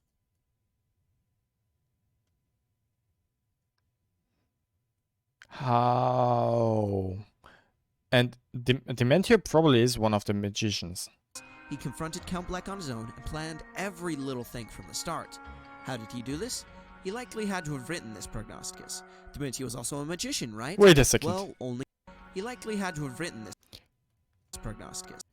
Is this really in the game file, this signature? If that is the case, great detail. Dementio was also a magician, right? Well, only one magician remained after the bloodline fell. So why did the original magician read the book, and how did he have it? He read it because it was likely his son's creation, his son he thought he had lost. He had it because his son did and lost it after the accident. Dementio was the last magician standing. That magician was his father, and the Pixel Queen, who was a master in illusory, the magician's daughter. So Maloof, Malay, and all the others are not actual magicians. Those are just, I don't know, mediums,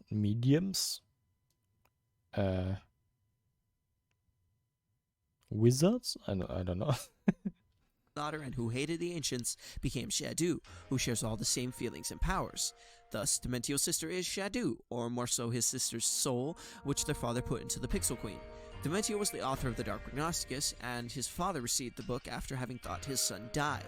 After his daughter perished after the incident, he found a job, and the first person he desired to be alive again was his daughter. I like the visuals. After getting a job behind the bar of the Mechas. Dada, got the cigarette. What the heck? Dementio said before, I know that Black lead. And he can only know that because he is the writer who can predict into the future. Magicians can predict into the future? This is also supported by how Tippy seems to have recognized Dementio, which furthers his connections to the ancients. With all this considered, Dementio's father was a murderous psycho, and his mother had died in an accident that Dementio managed to endure. How do we know that his father was a merciless psycho? Murdering psycho?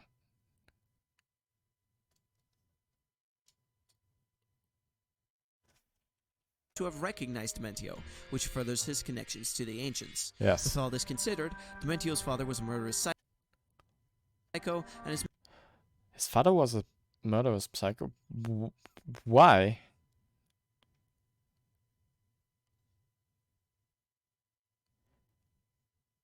Because he killed his daughter and put her soul into a pixel. But wasn't she already on the verge of dying? Even then, it is weird putting their own daughter into basically into a thing. I just roll with it. Okay. And technically, her soul is still alive in the pixel. His mother had died in an accident that Dementio managed to endure.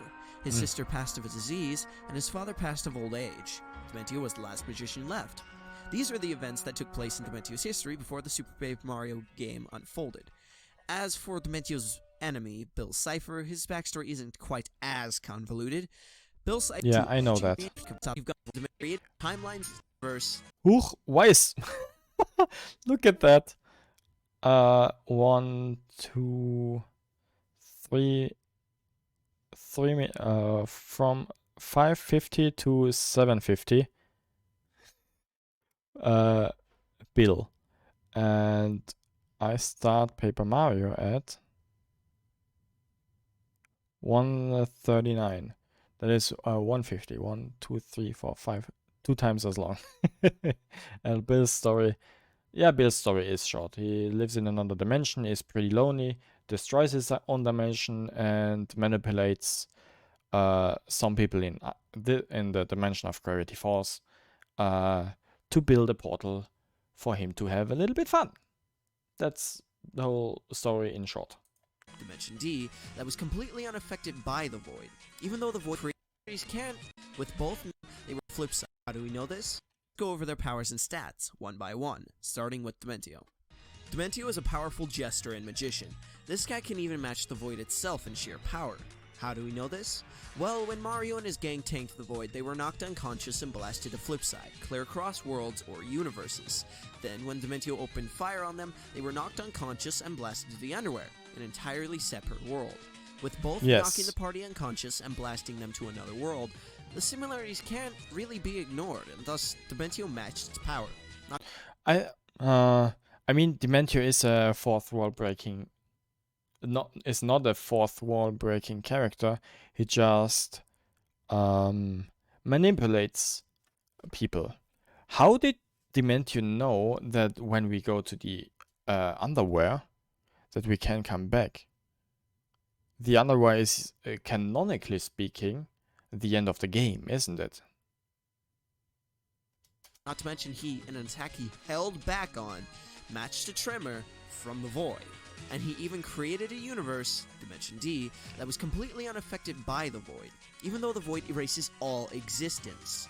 This means Dementio contains power that can match, get by, and even surpass the void. What can the void do? Well, the void is prophesied to erase the very concept of all existence, including all worlds, all dimensions, all timelines, time periods, and even all possibilities. Yeah, that is a thing actually. Where there is no dimension, there is nothing. Not even space, not even time, therefore no existence. That's how much I know what Haru told me. Here's where things get really broken. There is a little thing that exists in Mario called String Theory Soup. This artifact... String Theory Soup. All the secrets of the universe are contained in the soup. Drink not, lest you learn more than man was ever meant to know. It's completely canon, as Wario is required to gain treasures and, by story, breaks in and steals them. Wario is not in this game. Wait a second, what did I miss? Abilities. Here's where things get really broken. There is a little thing that exists in Mario called String Theory Soup. Okay, in Mario, not in Super Paper Mario, but in Mario. This artifact is completely canon, as Wario is required to gain treasures and, by story, breaks in and steals them. It is extremely trustworthy, as its bio is told to us by a third-person omniscient narrator who knows all. So when his bio tells us that the universe's secrets can be obtained by drinking the soup, we know the Marioverse runs on string theory, which means erasing all dimensions has a much more impactful meaning. While some would argue that Super Paper Mario is highly controversial, and in the end it will consume all existence, all worlds, all dimensions refers to the common synonym universe for dimension, there is plenty pointing otherwise. Dimension D is the piece of evidence to say they mean universe. What says it mean space? Well, Merlin stating that the void is a hole in the dimensional fabric of space, Pistovius being referred to as a dimensional governor that gives out the dimensional technique, said dimensional technique being one that flips the user between spatial dimensions. Yeah, that's why Mario can change perspective in the first place. Even though he can do this without any effort in the first and second Paper Mario games. Which also threw me off at the beginning. Not gonna lie. And well, sense itself. I know how... sorry, I'm eating next... I'm eating some berries. I know how string theory works, so let me... When his bio tells us that the universe's secrets erasing all dimensions has a much more impactful meaning.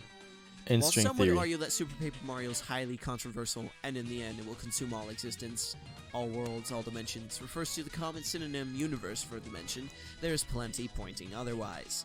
Dimension D is the piece of evidence to say they mean universe. Dimension D could either mean another space dimension, like a fourth space dimension, or the time dimension.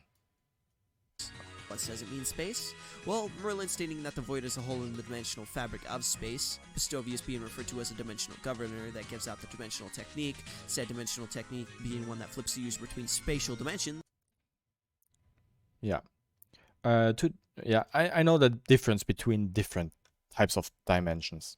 And well, sense itself. Why? And in the end, it will consume all existence, all the universes, all universes. I'm sorry, but that doesn't make sense at all.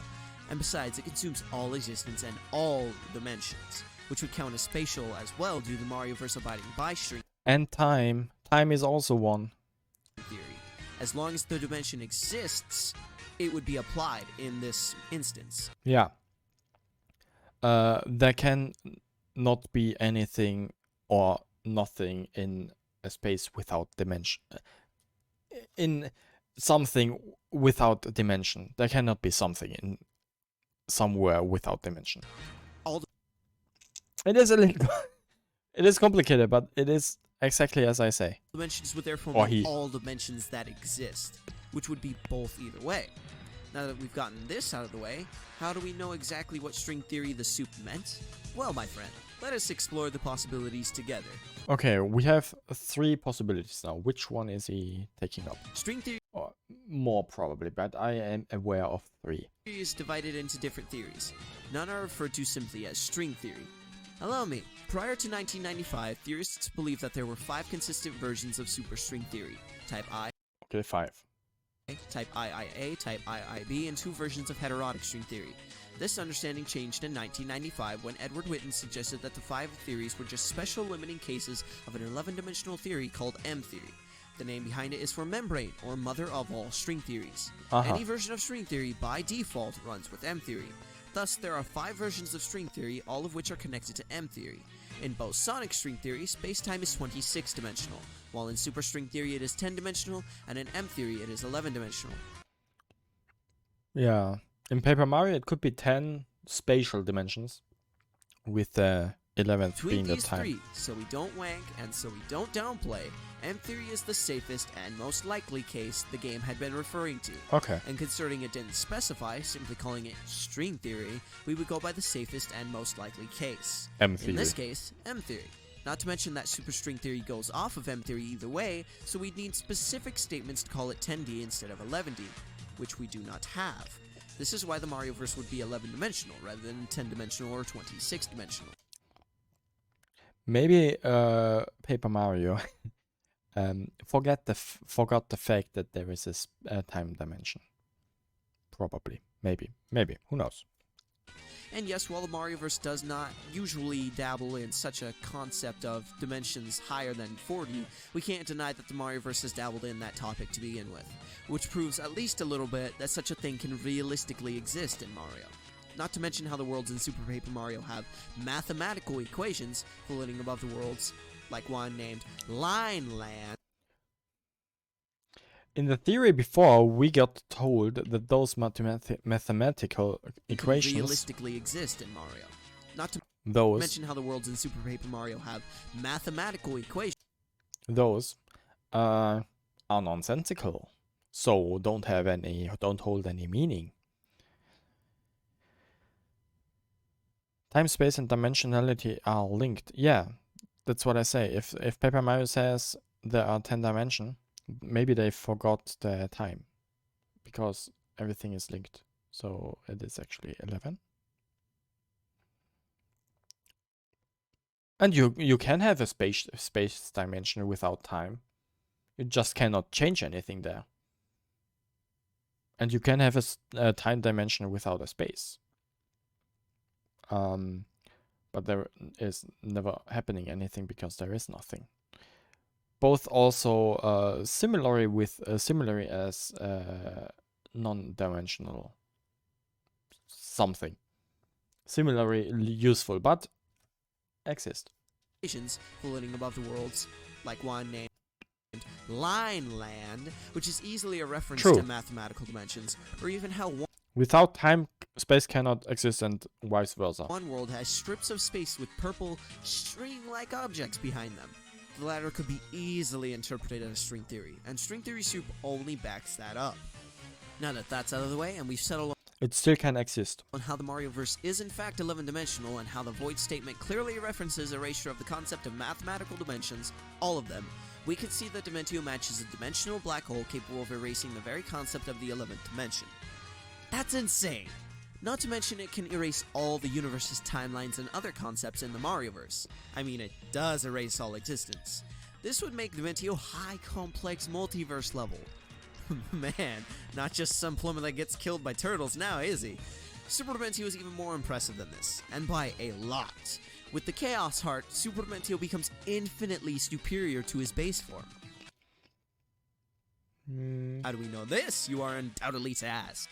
Well, many times it is stated that the user of the Chaos Heart cannot be struck down by anyone short of the prophesied heroes with the 8 pure hearts. Why infinitely more powerful? I mean, he just played with us before to test us, to observe how strong we are. I don't know how strong he was before. Okay. That's it. This would put Super Dementio above Queen Jadis and Merlin.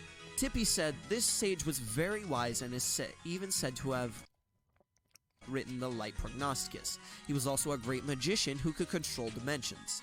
There are two very important parts of that, but we'll explore it later. Next, the Light Prognosticus wrote, "The void will swallow all. Naught can stop it. Unless the one protected by the dark power is destroyed, the hero with the power of 8 pure hearts will rise to this task." At the end,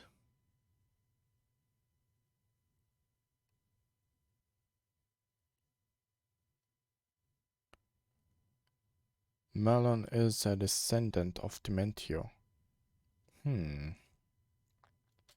Now, please recall that Merlu wrote the Light Prognosticus, and he Malu. is saying that not even he can stop this prophecy, or anyone he knows for that matter. Of course, he controls dimensions, so Since the magicians come from the ancients, Tippy is also related to him, which I just noticed, by the way. True. Clearly has to be.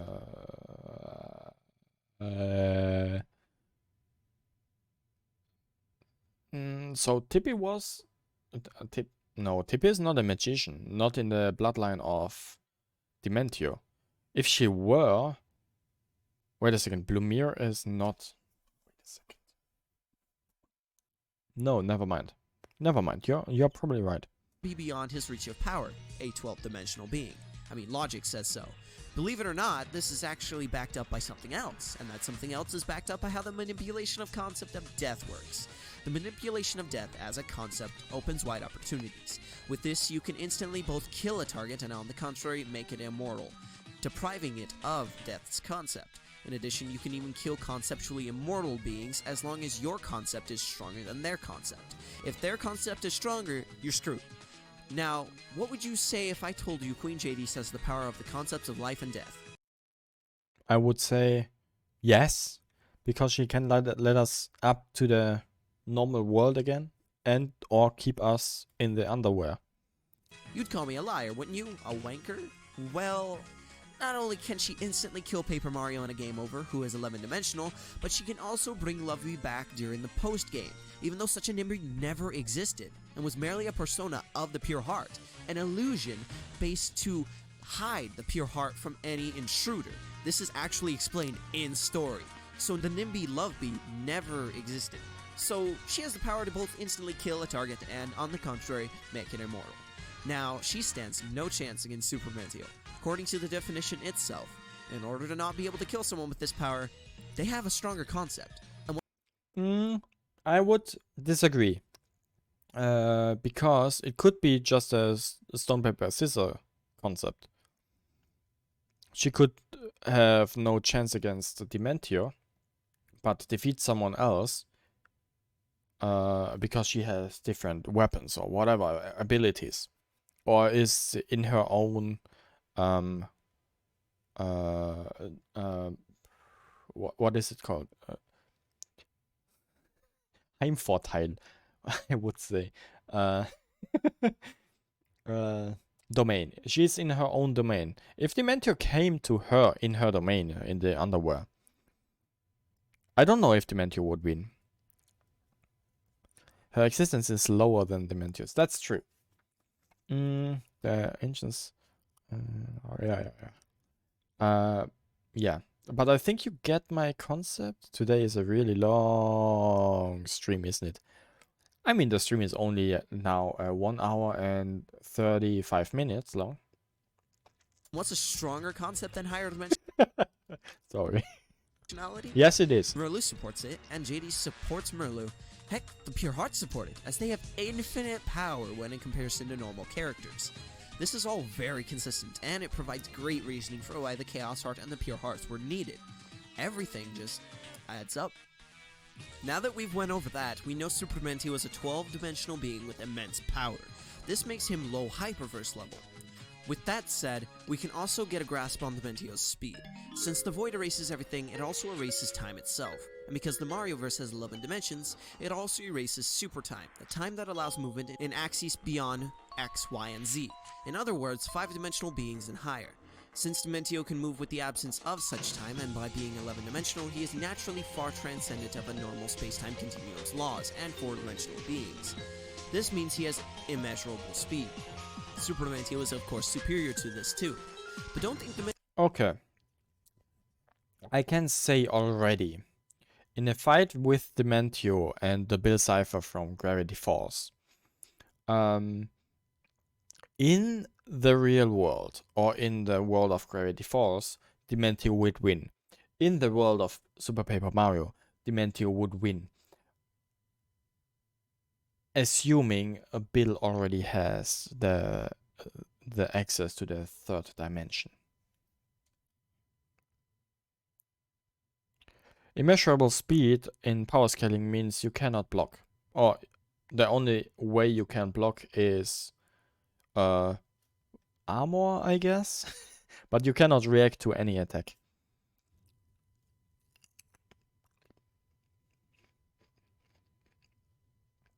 You can look into the future, basically. There are 4 types of biggest speeds. Biggest speed 1, light speed. Biggest speed 2, I don't know. Everything more is basically untouchable. Immeasurable is the second highest. And it means you move so fast, you move in negative time. I mean, in theory, yes. In practice, that is... in theory, I don't know. Maybe yes, because you say so, and I need to believe, because I cannot prove otherwise. In practice, no. In practice, nothing can go back in time. That breaks space-time continuation. In fiction, that's a thing, yes. Dementio is all power and no tricks. He has plenty of hacks. Dementio is capable of flying, very easily in fact. Flight is Dementio's preferred method of movement, but when he wants to get around faster, he teleports. Dementio is not only able to teleport himself around, but he can teleport enemies and objects. We can't forget he can also manipulate force fields, creating compact boxes that won't let anything in or out. Dementio, being the author of a prophetic book, is also capable of executing precognitive predictions. Suck it, Gideon. Suck it, Gideon. He is also capable of executing precognitive predictions. Suck it, Gideon. He is also able to see into the future and predict... The things Gideon predicts are... yeah. very accurately multiple different occurrences at once, with a range of up to 3,000 years. And skills Dementio has likely inherited from his father, I mean genetics. Dementio should be able to remove souls from their inhabitants, manipulate Good morning, Fox Crew. How are you doing? the soul, create dead... I'm, why are you looking always? I mean, I still stream. Maybe half an hour or an hour, who knows? carcasses, and then imprison said soul inside of said carcass, wiping the subject's memories clean, effectively making the foe into a puppet. Dementio can induce explosions from nothing, and can even utilize these explosions in tangent with his compact magical boxes to engulf the foe. Being a magician, Dementio is also very fond of magic, and very skilled with it. Dark No need to be sorry. magic in particular. Then we get into Dementio's more hacksy powers, like controlling space and time, or I'm just looking at a heavy lore video about Super Paper Mario. Tutorials on YouTube. Tutorials about building a bike or using Photoshop.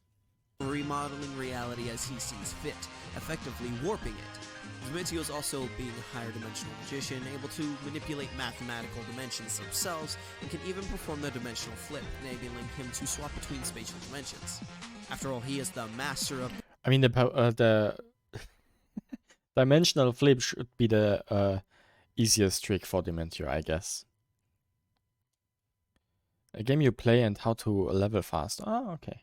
dimensions. Hell, Dementio is even a holder of Immortality Type 1, preventing him from dying of aging or disease. And Dementio is even capable of cloning an entire functional army. Dementio can alter and manipulate the reflect... Though this army was not attacking us at all. I just want to say that. This army did not a single damage. I don't know what would have happened if we stood still. But I need to say that. Those were no more than puppets. Reflections from mirrors, and can even induce illusory into others, casting complex illusions that can even trap people into contained areas unless they break the illusion. Dementio can create pocket dimensions, and he can even turn intangible.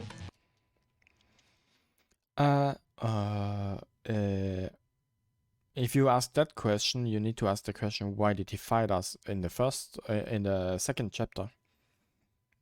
There he heard us. Yeah, 200 Dementiors would be overkill, but he wasn't possible to make this. If he would be able to defeat us, he would also be able to defeat... Oh no, that's the stone, scissors, paper concept I was talking about earlier. No! I stepped in my own trap. Crap. Okay, you are probably right, yes. Or turn his clones intangible, making them impossible to touch or attack, and in some cases, impossible to even see. And with the Fluoro Sprouts, Dementio can brainwash and mind control enemies. The process he takes as he teleports a seed into his foe's head, making it practically impossible to notice. From there, it takes a while to sprout, but it will eventually sprout and do its thing. Now that we've covered base Dementio's abilities, there's Super Dementio's to cover. Super Dementio gains the abilities of Dementio, the Chaos Heart, and Luigi whilst enhancing them. Yes. I don't know how much of this power Luigi will... how much of Luigi's power will flow into that Mega Dementio, but let's roll with it for now. Plus more, making it a very powerful... What is that plus more? Just... why? I mean, what? There are only those three things combined. Transformation. Super Dementio gains the ability to manipulate nothingness, or voids, the void in particular, and with the Chaos Heart, he's impervious to physical harm of anywhere within his level of power or below. Even being several times stronger isn't enough to break Super Dementio's invulnerability. Super Dementio also has absolute control over space-time. True. So much so that he can manipulate time and space when none exists. What? I know this is Count Black manipulating time when none exists, but please recall that he was empowered by the Chaos Heart. How do we know that this was not ability from Black himself? Because Black was not a magician like Dementio was? Not magician. Yeah, magician.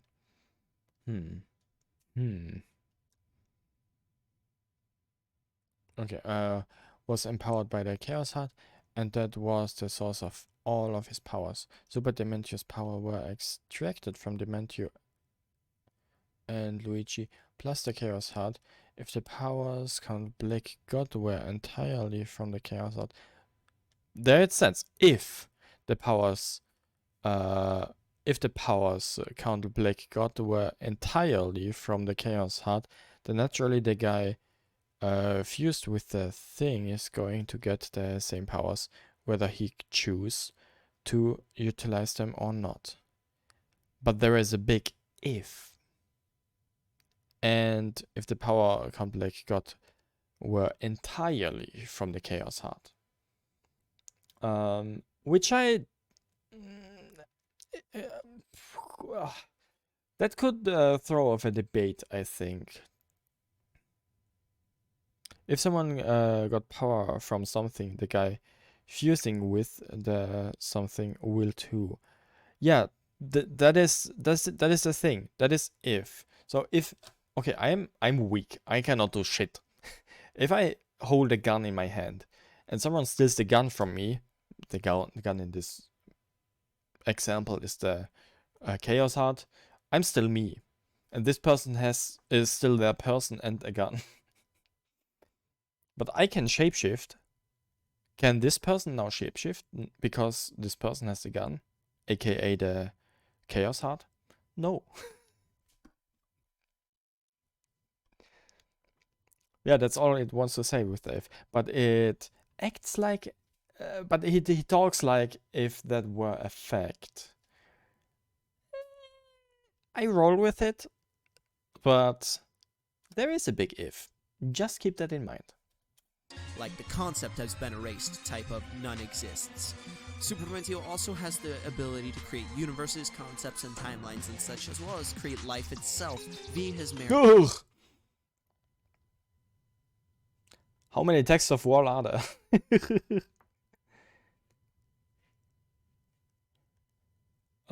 He talked not about a specific ability, he talked about the combination of Luigi, the Chaos Heart, Dementio, combined with more Super Dementio. And Count Blake himself, I don't know if he has any powers or not. If he kept any power for himself instead for the Chaos Heart. Okay. Have fun, Fox Crew. The power that we saw at Black. What was it about? The time manipulation. The within his level of power or below. Even being several times stronger isn't enough to predict Super Dementio's invulnerability. Super Dementio also has absolute control over space-time, so much so that he can manipulate time and space when none exists. Here they showed a scene of that fight where Count Blake slows down the time space thingy. And he says that Dementio can do that and stuff. But it is clearly written. Okay, I know this is Count Blake manipulating time when none exists, but please recall that he was empowered by the Chaos Heart, and that was the source of all his power.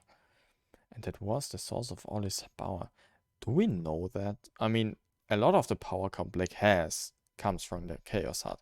We don't know how much. Oh, because it is the void that this manipulates, destroys time. Ooh, oh, okay, that makes more sense. Okay, I take it back. I was not. Wait a second. Absolute control over space-time, so much so that he can manipulate time and space when.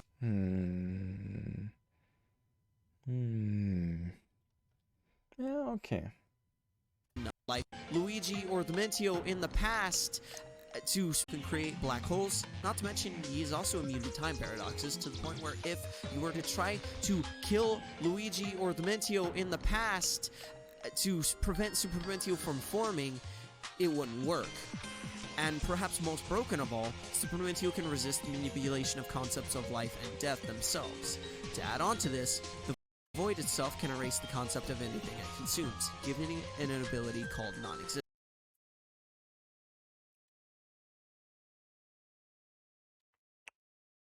Why does one feel so smart when talking about OP 12-dimensional beings? Lul. You mean me or you mean you? Or this guy?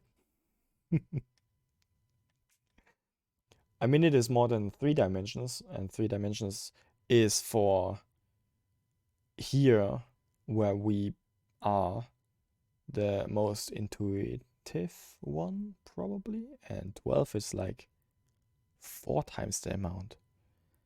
And it is actually not 4 times the amount of space, but infinitely more space, but only 4 times the amount of dimensions. Furthermore, since Dementio can survive his own attack and tame the void, both with 0 issues, his durability is extremely high, around the same levels as his attack potency. And Super Dementio would survive his own destruction, so he scales to his own attack potency too. Regardless, durability is assumed to be even with attack potency unless implied to be lower anyway, or demonstrated to be lower. And there is no demonstration of Dementio being weaker in durability than his attack potency or anything. And again, by default, we assume they're equal. To add on to what's been said, Dementio can exert his strength and move in the void, so his strength would scale to being able to lift hypermass, making it 1 second. can exert his strength and move in the void, so his strength would scale to being able to lift hypermass. Unable to lift hypermass? demonstration of Dementio being weaker in durability than his attack potency or anything. And again, by default, we assume they're equal. To add on to what's been said, Dementio can exert his strength and move in the void, so his strength would scale to being able to lift hypermass, making it immeasurable. Super Dementio is even stronger than this. Oh, Dementio can do that and not is able. I heard exactly the opposite of what was said. Dementio is also never seen with any exhaustion net whatsoever. I need to end the stream at some point. I know I stream usually 2 hours, but we almost have it. Making his stamina ridiculously high. Additionally, Super Dementio has infinite stamina, and so does the Void. Dementio himself can snap his fingers to force an entire universe to crumble, allowing him to have universal plus range, capable of reaching across space-time. The Void and Super Dementio have high complex multiversal range, since they can create and destroy respectively on 20 minutes or something, but I think most of the last 10 minutes is Gravity Falls. on the scale of the entire Mario-verse. Dementio also likes to carry around 2 things for combat: the Dark Prognosticus, his book he wrote and that grants him more magic, as well as being prophetic, as well as the Chaos Heart, since he is the Dark One. Dementio is also immensely intelligent. Due to being a psychopath, Dementio exhibits dozens of persuasive, cunning, Has psychosis. Due to this, he naturally displays many cunning and persuasive ways of thinking. Is part of the ancients, and thus thousands of times smarter than the heroes of light. Superman would have eventually become omniscient. Okay. and manipulative ways of thinking. Furthermore, Dementio is part of the tribe of ancients, people who were stated to be thousands of times stronger than Mario, Luigi, Peach, or Bowser. Mario having a doctorate and being stated to rival a physicist's knowledge, as well as outsmarting scientists. Peach Why is he hitting me with walls of text now? being a highly I will not read all of them, by the way. skilled ruler, keeping an entire kingdom in check. And Bowser literally being a genius, capable of building extremely futuristic technology, such as a functional Bowser actually, in many games, I wonder how he knows that technology, and why does the Mushroom Kingdom not have this amount of technology? Look at it. space station and battle mech and such. Only Bowser has it. Why isn't he? I don't know. Yeah, high horse and stuff. You know, being superior to that is pretty crazy. Not to mention, in this very game, they solve an extremely complicated and impossible labyrinth. The Woud Zone. Being thousands of times smarter than this is just awesome. Next, Dementio contains many attacks and techniques he utilizes in battle. Dementio also has magical spheres, balls of magic he forms above his head and throws at enemies. He can also spread shot this, sending up to 6 in all directions, and with clones can fire even more. He also has the magical boxes, which he activates with a finger snap, Yeah? an indestructible force field around his foes using I think he only used that in the test room, though.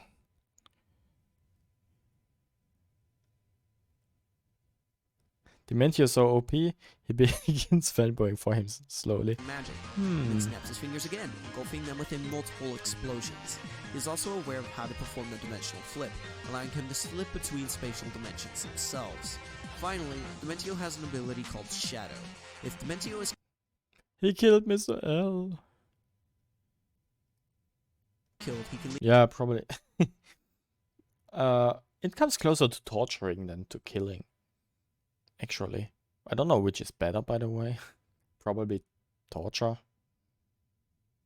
Assuming you survive. behind a shadow of his power. He did it with Luigi, I think 3 times? In combination with the More than 1 time, at least. Chaos Heart, and he continued to tear up of his power. Used in combination with the Chaos Heart, and he continued to tear apart multiverses even after he kicked the bucket.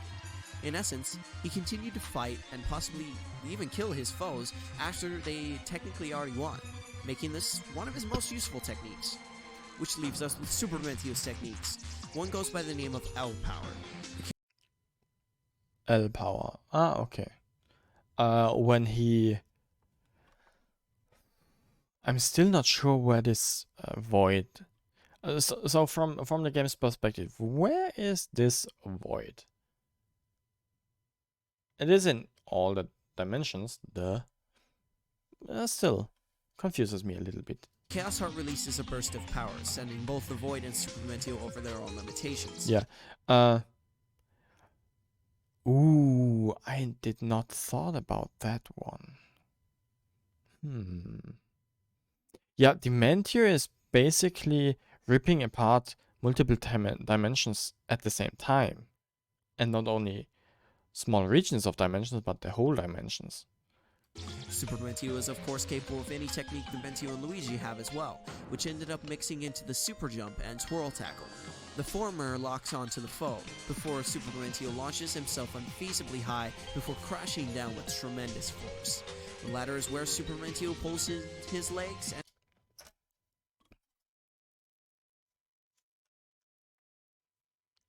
Yeah, Bill is like, the second dimension was not enough for me.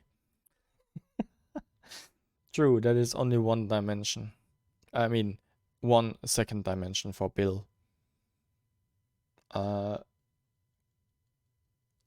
Wasn't Bill visiting other dimensions before? I'm not sure anymore. and floats before spinning around rapidly. But Bill is also strong. Not as strong as Dementio, obviously. Just judging from this, what do I call it, documentary? Flying at an enemy like a spinning top. The Chaos Heart You never watched Gravity Falls? can cause a dimensional rip, calling forth the void, and it can even protect its user and envelop them with its dark power, granting them all of its own powers. There's also Summon, where it either clones its user or gives life to an inanimate object, forcing it to serve them. And Not directly, okay. Bill is actually quite strong. Let me see that attack again. I did not see that. with its dark power, granting them all of its own powers. There's also I never saw this attack in my playthrough. There are a bunch of Luigi's. Summon, where it either clones its user or gives life to an inanimate object, forcing it to serve them. And to top all of these I never saw this attack. That's funny. amazing powers, Dementio himself doesn't even really have any exploitable weaknesses. The void will halt its destruction should its user die, but otherwise it will not stop, and you cannot revert the destruction without the power to do so. And Super Dementio's only weakness is the pure hearts, or the power of love. Strong power indeed. Now that we've gone over all of that, Dementio is amazingly rounded and easily one of the strongest Mario characters there is. Yes. Now, on to his foe, Bill Cipher. Okay, here, Bill Cipher. I see how strong he is, what he does. Blah blah blah, I know Bill Cipher. Sorry to skip that, I will watch that in private at some point. Wait a second. Here is the same thing. You in between them. Well, that's a tough question. So, However, we do here have we an are. answer. A good thing about tiers is that there are ranges in all of them, even when the tier is the same thing. You could be in the same tier, but one does defeat with a heartbeat while the other must exert their full power. Dementio can snap his fingers in an attack he held back on to match the void, which would erase all existence, erasing the very concept of everything across all time periods, and then erase those time periods. And remember, Dementio can do that with a finger snap. Yeah, Bill needs to do a little bit more with a little bit more effort. The strongest character in gaming, I know. Oh, that's why. I mean, yes, you assume a lot about that. But on the other hand,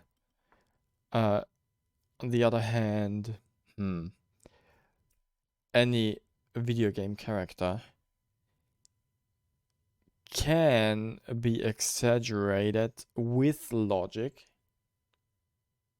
I don't say that this is the case with Dementio or not, but a lot of video game characters can be a little bit exaggerated and put into a scenario to be a little bit stronger than they usually are. I still think that Dementio is way stronger than Bill Cipher. And Bill Cipher is not a video game character, by the way. Yeah, to a certain level, of course. You cannot make, I don't know, SpongeBob defeat Dementio now. Or Bill Cipher, or whoever. SpongeBob dies on a dry desk. With a hot lamp on top. Unless Patrick is nearby and they form a tier of friendship. Ah. Yep. Bill Cipher horrified an entire race of pan-dimensional beings who exist in 7 to 11 mathematical dimensions with his power, and was a threat to the entire Yes, it multiverse. is his level. True. But that's his full power, when he's exerting his power. They are, of course, equals in speed and lifting strength, so those don't matter, but in terms of attack... Some goes for Goku being autoversal for such a dumb reason. True. I still think Nami from One Piece beats Goku. Wink, wink, wink, wink, wink, wink, wink, wink. Ha ha ha ha. And everyone in the room laughed at me, with me, not at me. Seeing their ability, it's pretty clear Dementio takes it. To go on more, hacks being the last deciding factor is tough to talk about. Even though Dementio could blast Bill to bits in one attack, Bill only needs a molecule or atom to remain, something to regenerate from. Unless Dementio can completely atomize him, there's no real way for him to beat Bill. However, Dementio can get around that. Outside of his regeneration and matter manipulation, there is nothing much that Bill can really do to Dementio. Meanwhile, Dementio can rip out his soul and seal it into a tool, leaving his body as a husk.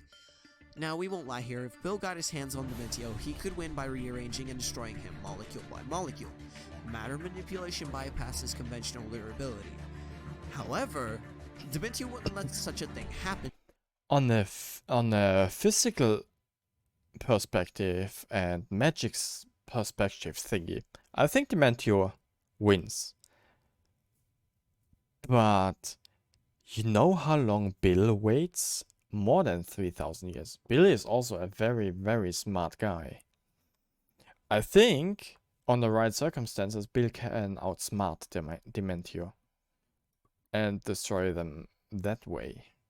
He would have destroyed an outer space because he would have destroyed the universe, and because of that, he outerversal to blah blah blah. Nothing intended there. Okay. You don't think so? Bill also is really smart. Physically and with the physically and with the abilities they have, Bill is weaker. I would pretty surely say Bill is weaker, but Bill could outsmart Dementio. Can always predict 3,000 years in the future. He can wait 3,000 years, but Dementio can predict the next 3,000.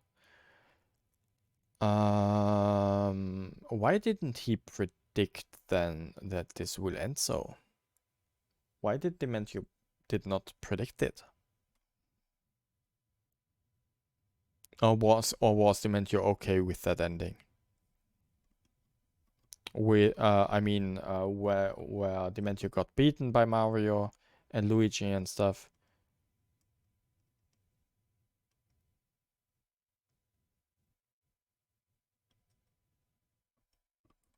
Why was Dementio not predicting the defeat against Mario and friends? Why wasn't he predicting that?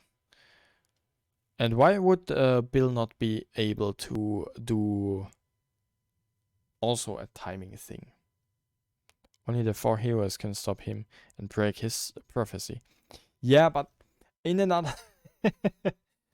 in another situation where this prognosticus does not exist for whatever reason, and Dementio still exists with everything Dementio makes Dementio, and Bill exists with everything Bill makes Bill. in a world where neither Super Paper Mario is a thing, nor Gravity Force is a thing, Bill would lose. In a world where Bill had the time to predict stuff and to prepare stuff, and knew about the 3,000-year timing thingy, whatever that means, that Dementio needs. I think Bill could outsmart him. But that's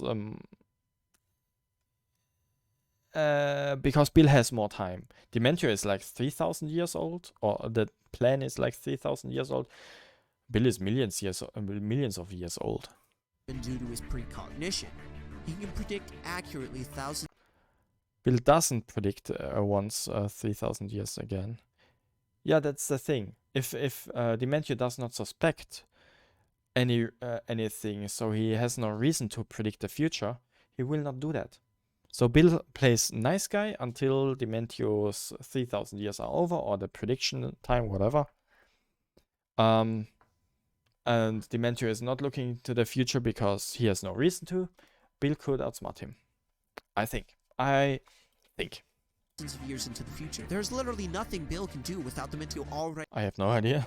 Bill can see a lot. Bill can actually look everywhere. Everywhere where humans are, Bill can look into this dimension and look around and stuff. I don't know if Dementio is supposed to be a human, but he is a magician, which is, I think, in Super Paper Mario, a category of human, I think, maybe. Why didn't he see his memory being erased?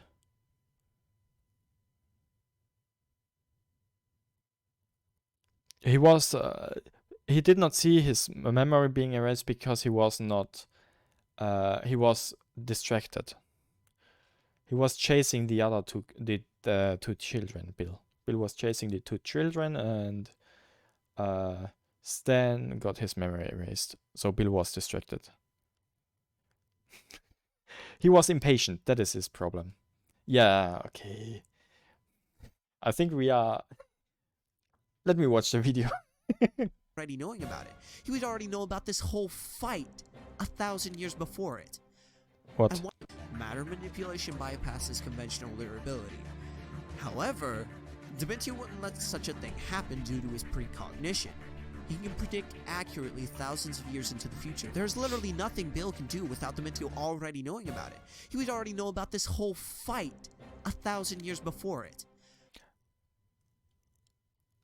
And then... egal. And wiping Bill out in the mindscape is never not mind. the only way to beat him. Common misconception. You see, these were regular humans dealing with this guy. To them, it was the only way. The only weakness they could exploit.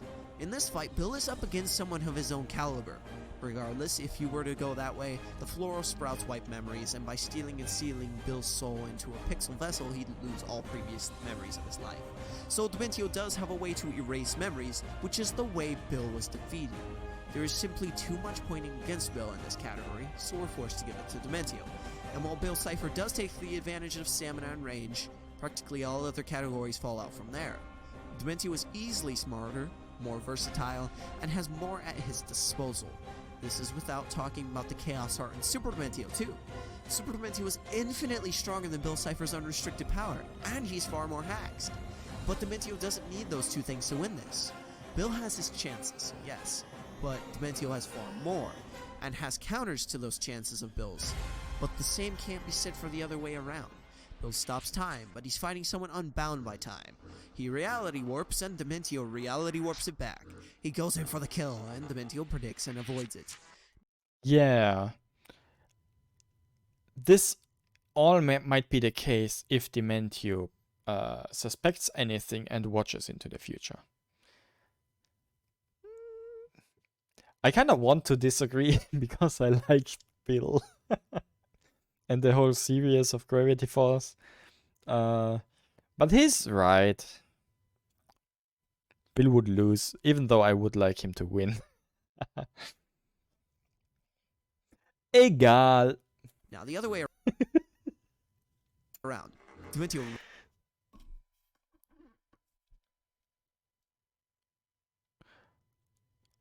Yeah, but can he change anything if it is only hours ago? If you look into the future and can predict it so accurately, can you change it? Dementio changes a lot by minute. Never mind. rips out Bill's The question is this universe determined or not? soul. Is watching into the future making this future happen, or does it only predict one possibility? Turning his body into stone, and begins manipulating it, creates a pixel vessel and seals it within. Destroys his body, destroys his soul. No counter. Dementio snaps his fingers and a floral sprout bursts from Bill's head, making him Dementio's slave. No counter. Or hell, with Yeah. Dementio being so much stronger, I don't doubt a hit from him would destroy all of Bill's matter. So his regeneration Yeah, Dementio also has no reason to trust Bill, even a moment. might not even be an issue. While Bill is intangible, or non-corporeal to be exact, Dementio can already manipulate souls, which are incorporeal, so there's no real advantage there either. And don't get me started on Super Dementio. Even Yeah, when for Bill real. gets angry or activates Weird Mageddon, he's nothing for Super Dementio. Try to rearrange his face like he did to Preston, and it probably wouldn't even work. With 12th dimensional power and all the previous advantages, Bill's power puts nothing short of a candle to Super Dementio's power. He's so much stronger and a higher dimensional being that lower dimensional attacks like Bill's, or even hacks like Transmuting, none of it would work. And Weird Mageddon doesn't increase Bill's power infinitely, nor does him becoming angered and such. And with such a powerful degree of control with the Chaos Yeah. Heart in the Void. What should I say? I don't know. It is right. It's a good conclusion. I think he's right. Dementio has no reason to trust Bill. Bill is physically and with even with ability considered stronger and stuff. Bill is weaker and stuff. Yeah. Super Dementio could outright erase Bill's cipher from existence, destroying the very concept that makes him up. So he could actually exploit Bill's weakness without all that hassle. The thing is, as long as Bill stays in the second dimension, he's untouchable, so he cannot die.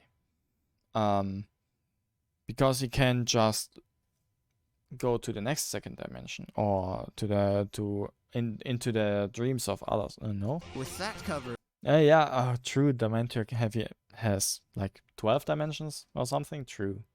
we can easily say that Bill's cipher has no way to beat Dementio, but Dementio has plenty to beat Bill.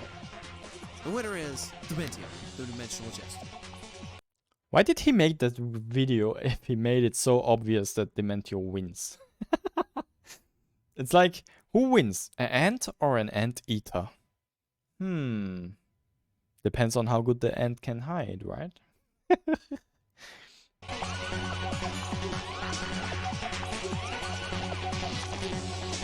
Hello, everyone. There are people that say Bill wins, then And hope you enjoyed the show. I hope you enjoyed the show. Consider following them. Grace Gnome.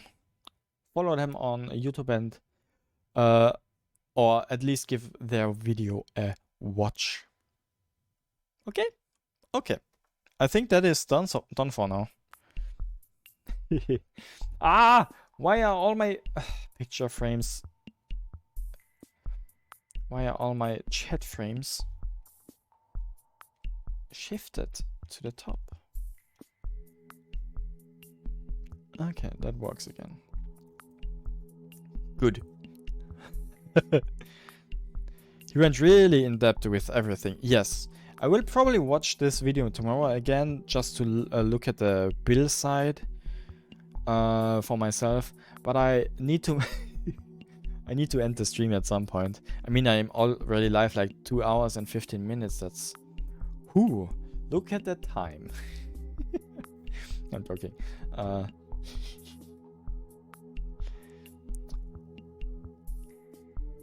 This is the most chiseled end of a game you've had on stream yet, right? The most chiseled.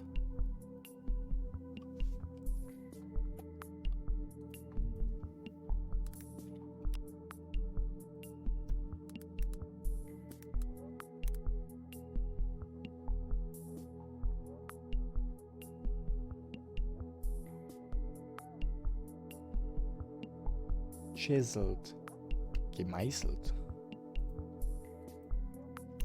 I mean, oh, you mean because literally the end was avoided and everything is happy again? Yes. I mean, I also no.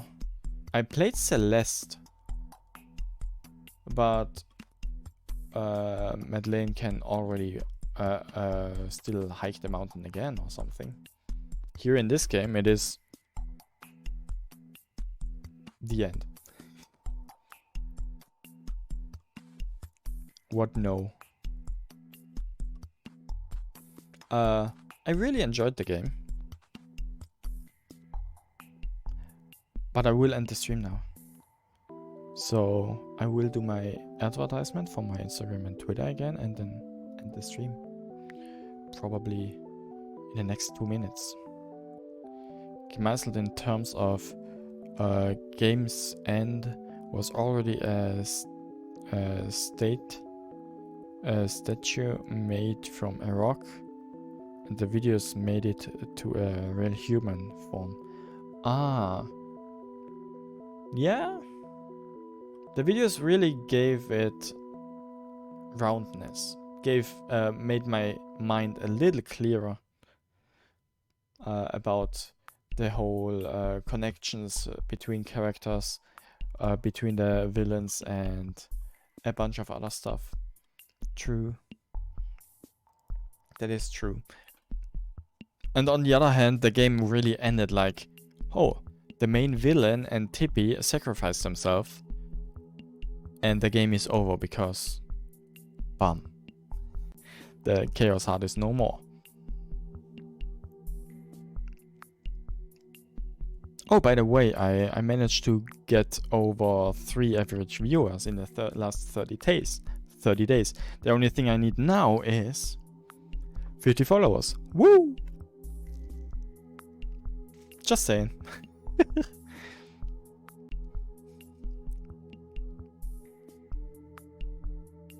That's huge, true.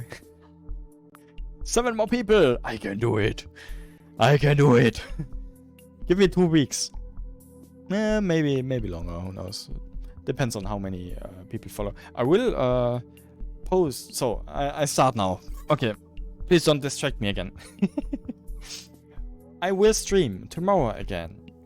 Tomorrow I stream Payday 2, a game I never streamed yet on this channel, on stream. And I am really I am really not experienced in this game and will probably mess up a lot, but still I want to try it out because Payday 3 is coming out in a few weeks, months, I'm not sure anymore. And so I try Payday 2 at the same time as today, 5 p.m. on the thing is, yeah, okay. You're used to it, me playing bad. Okay, messing up some things. Okay, yeah. And if you want to know further things about my streaming schedule, look at my Instagram or my Twitter, or at the offline page of my Twitch channel. I will update that in about 10 minutes. Next week, Super Paper Mario will still be Super Paper Mario. I will make the 100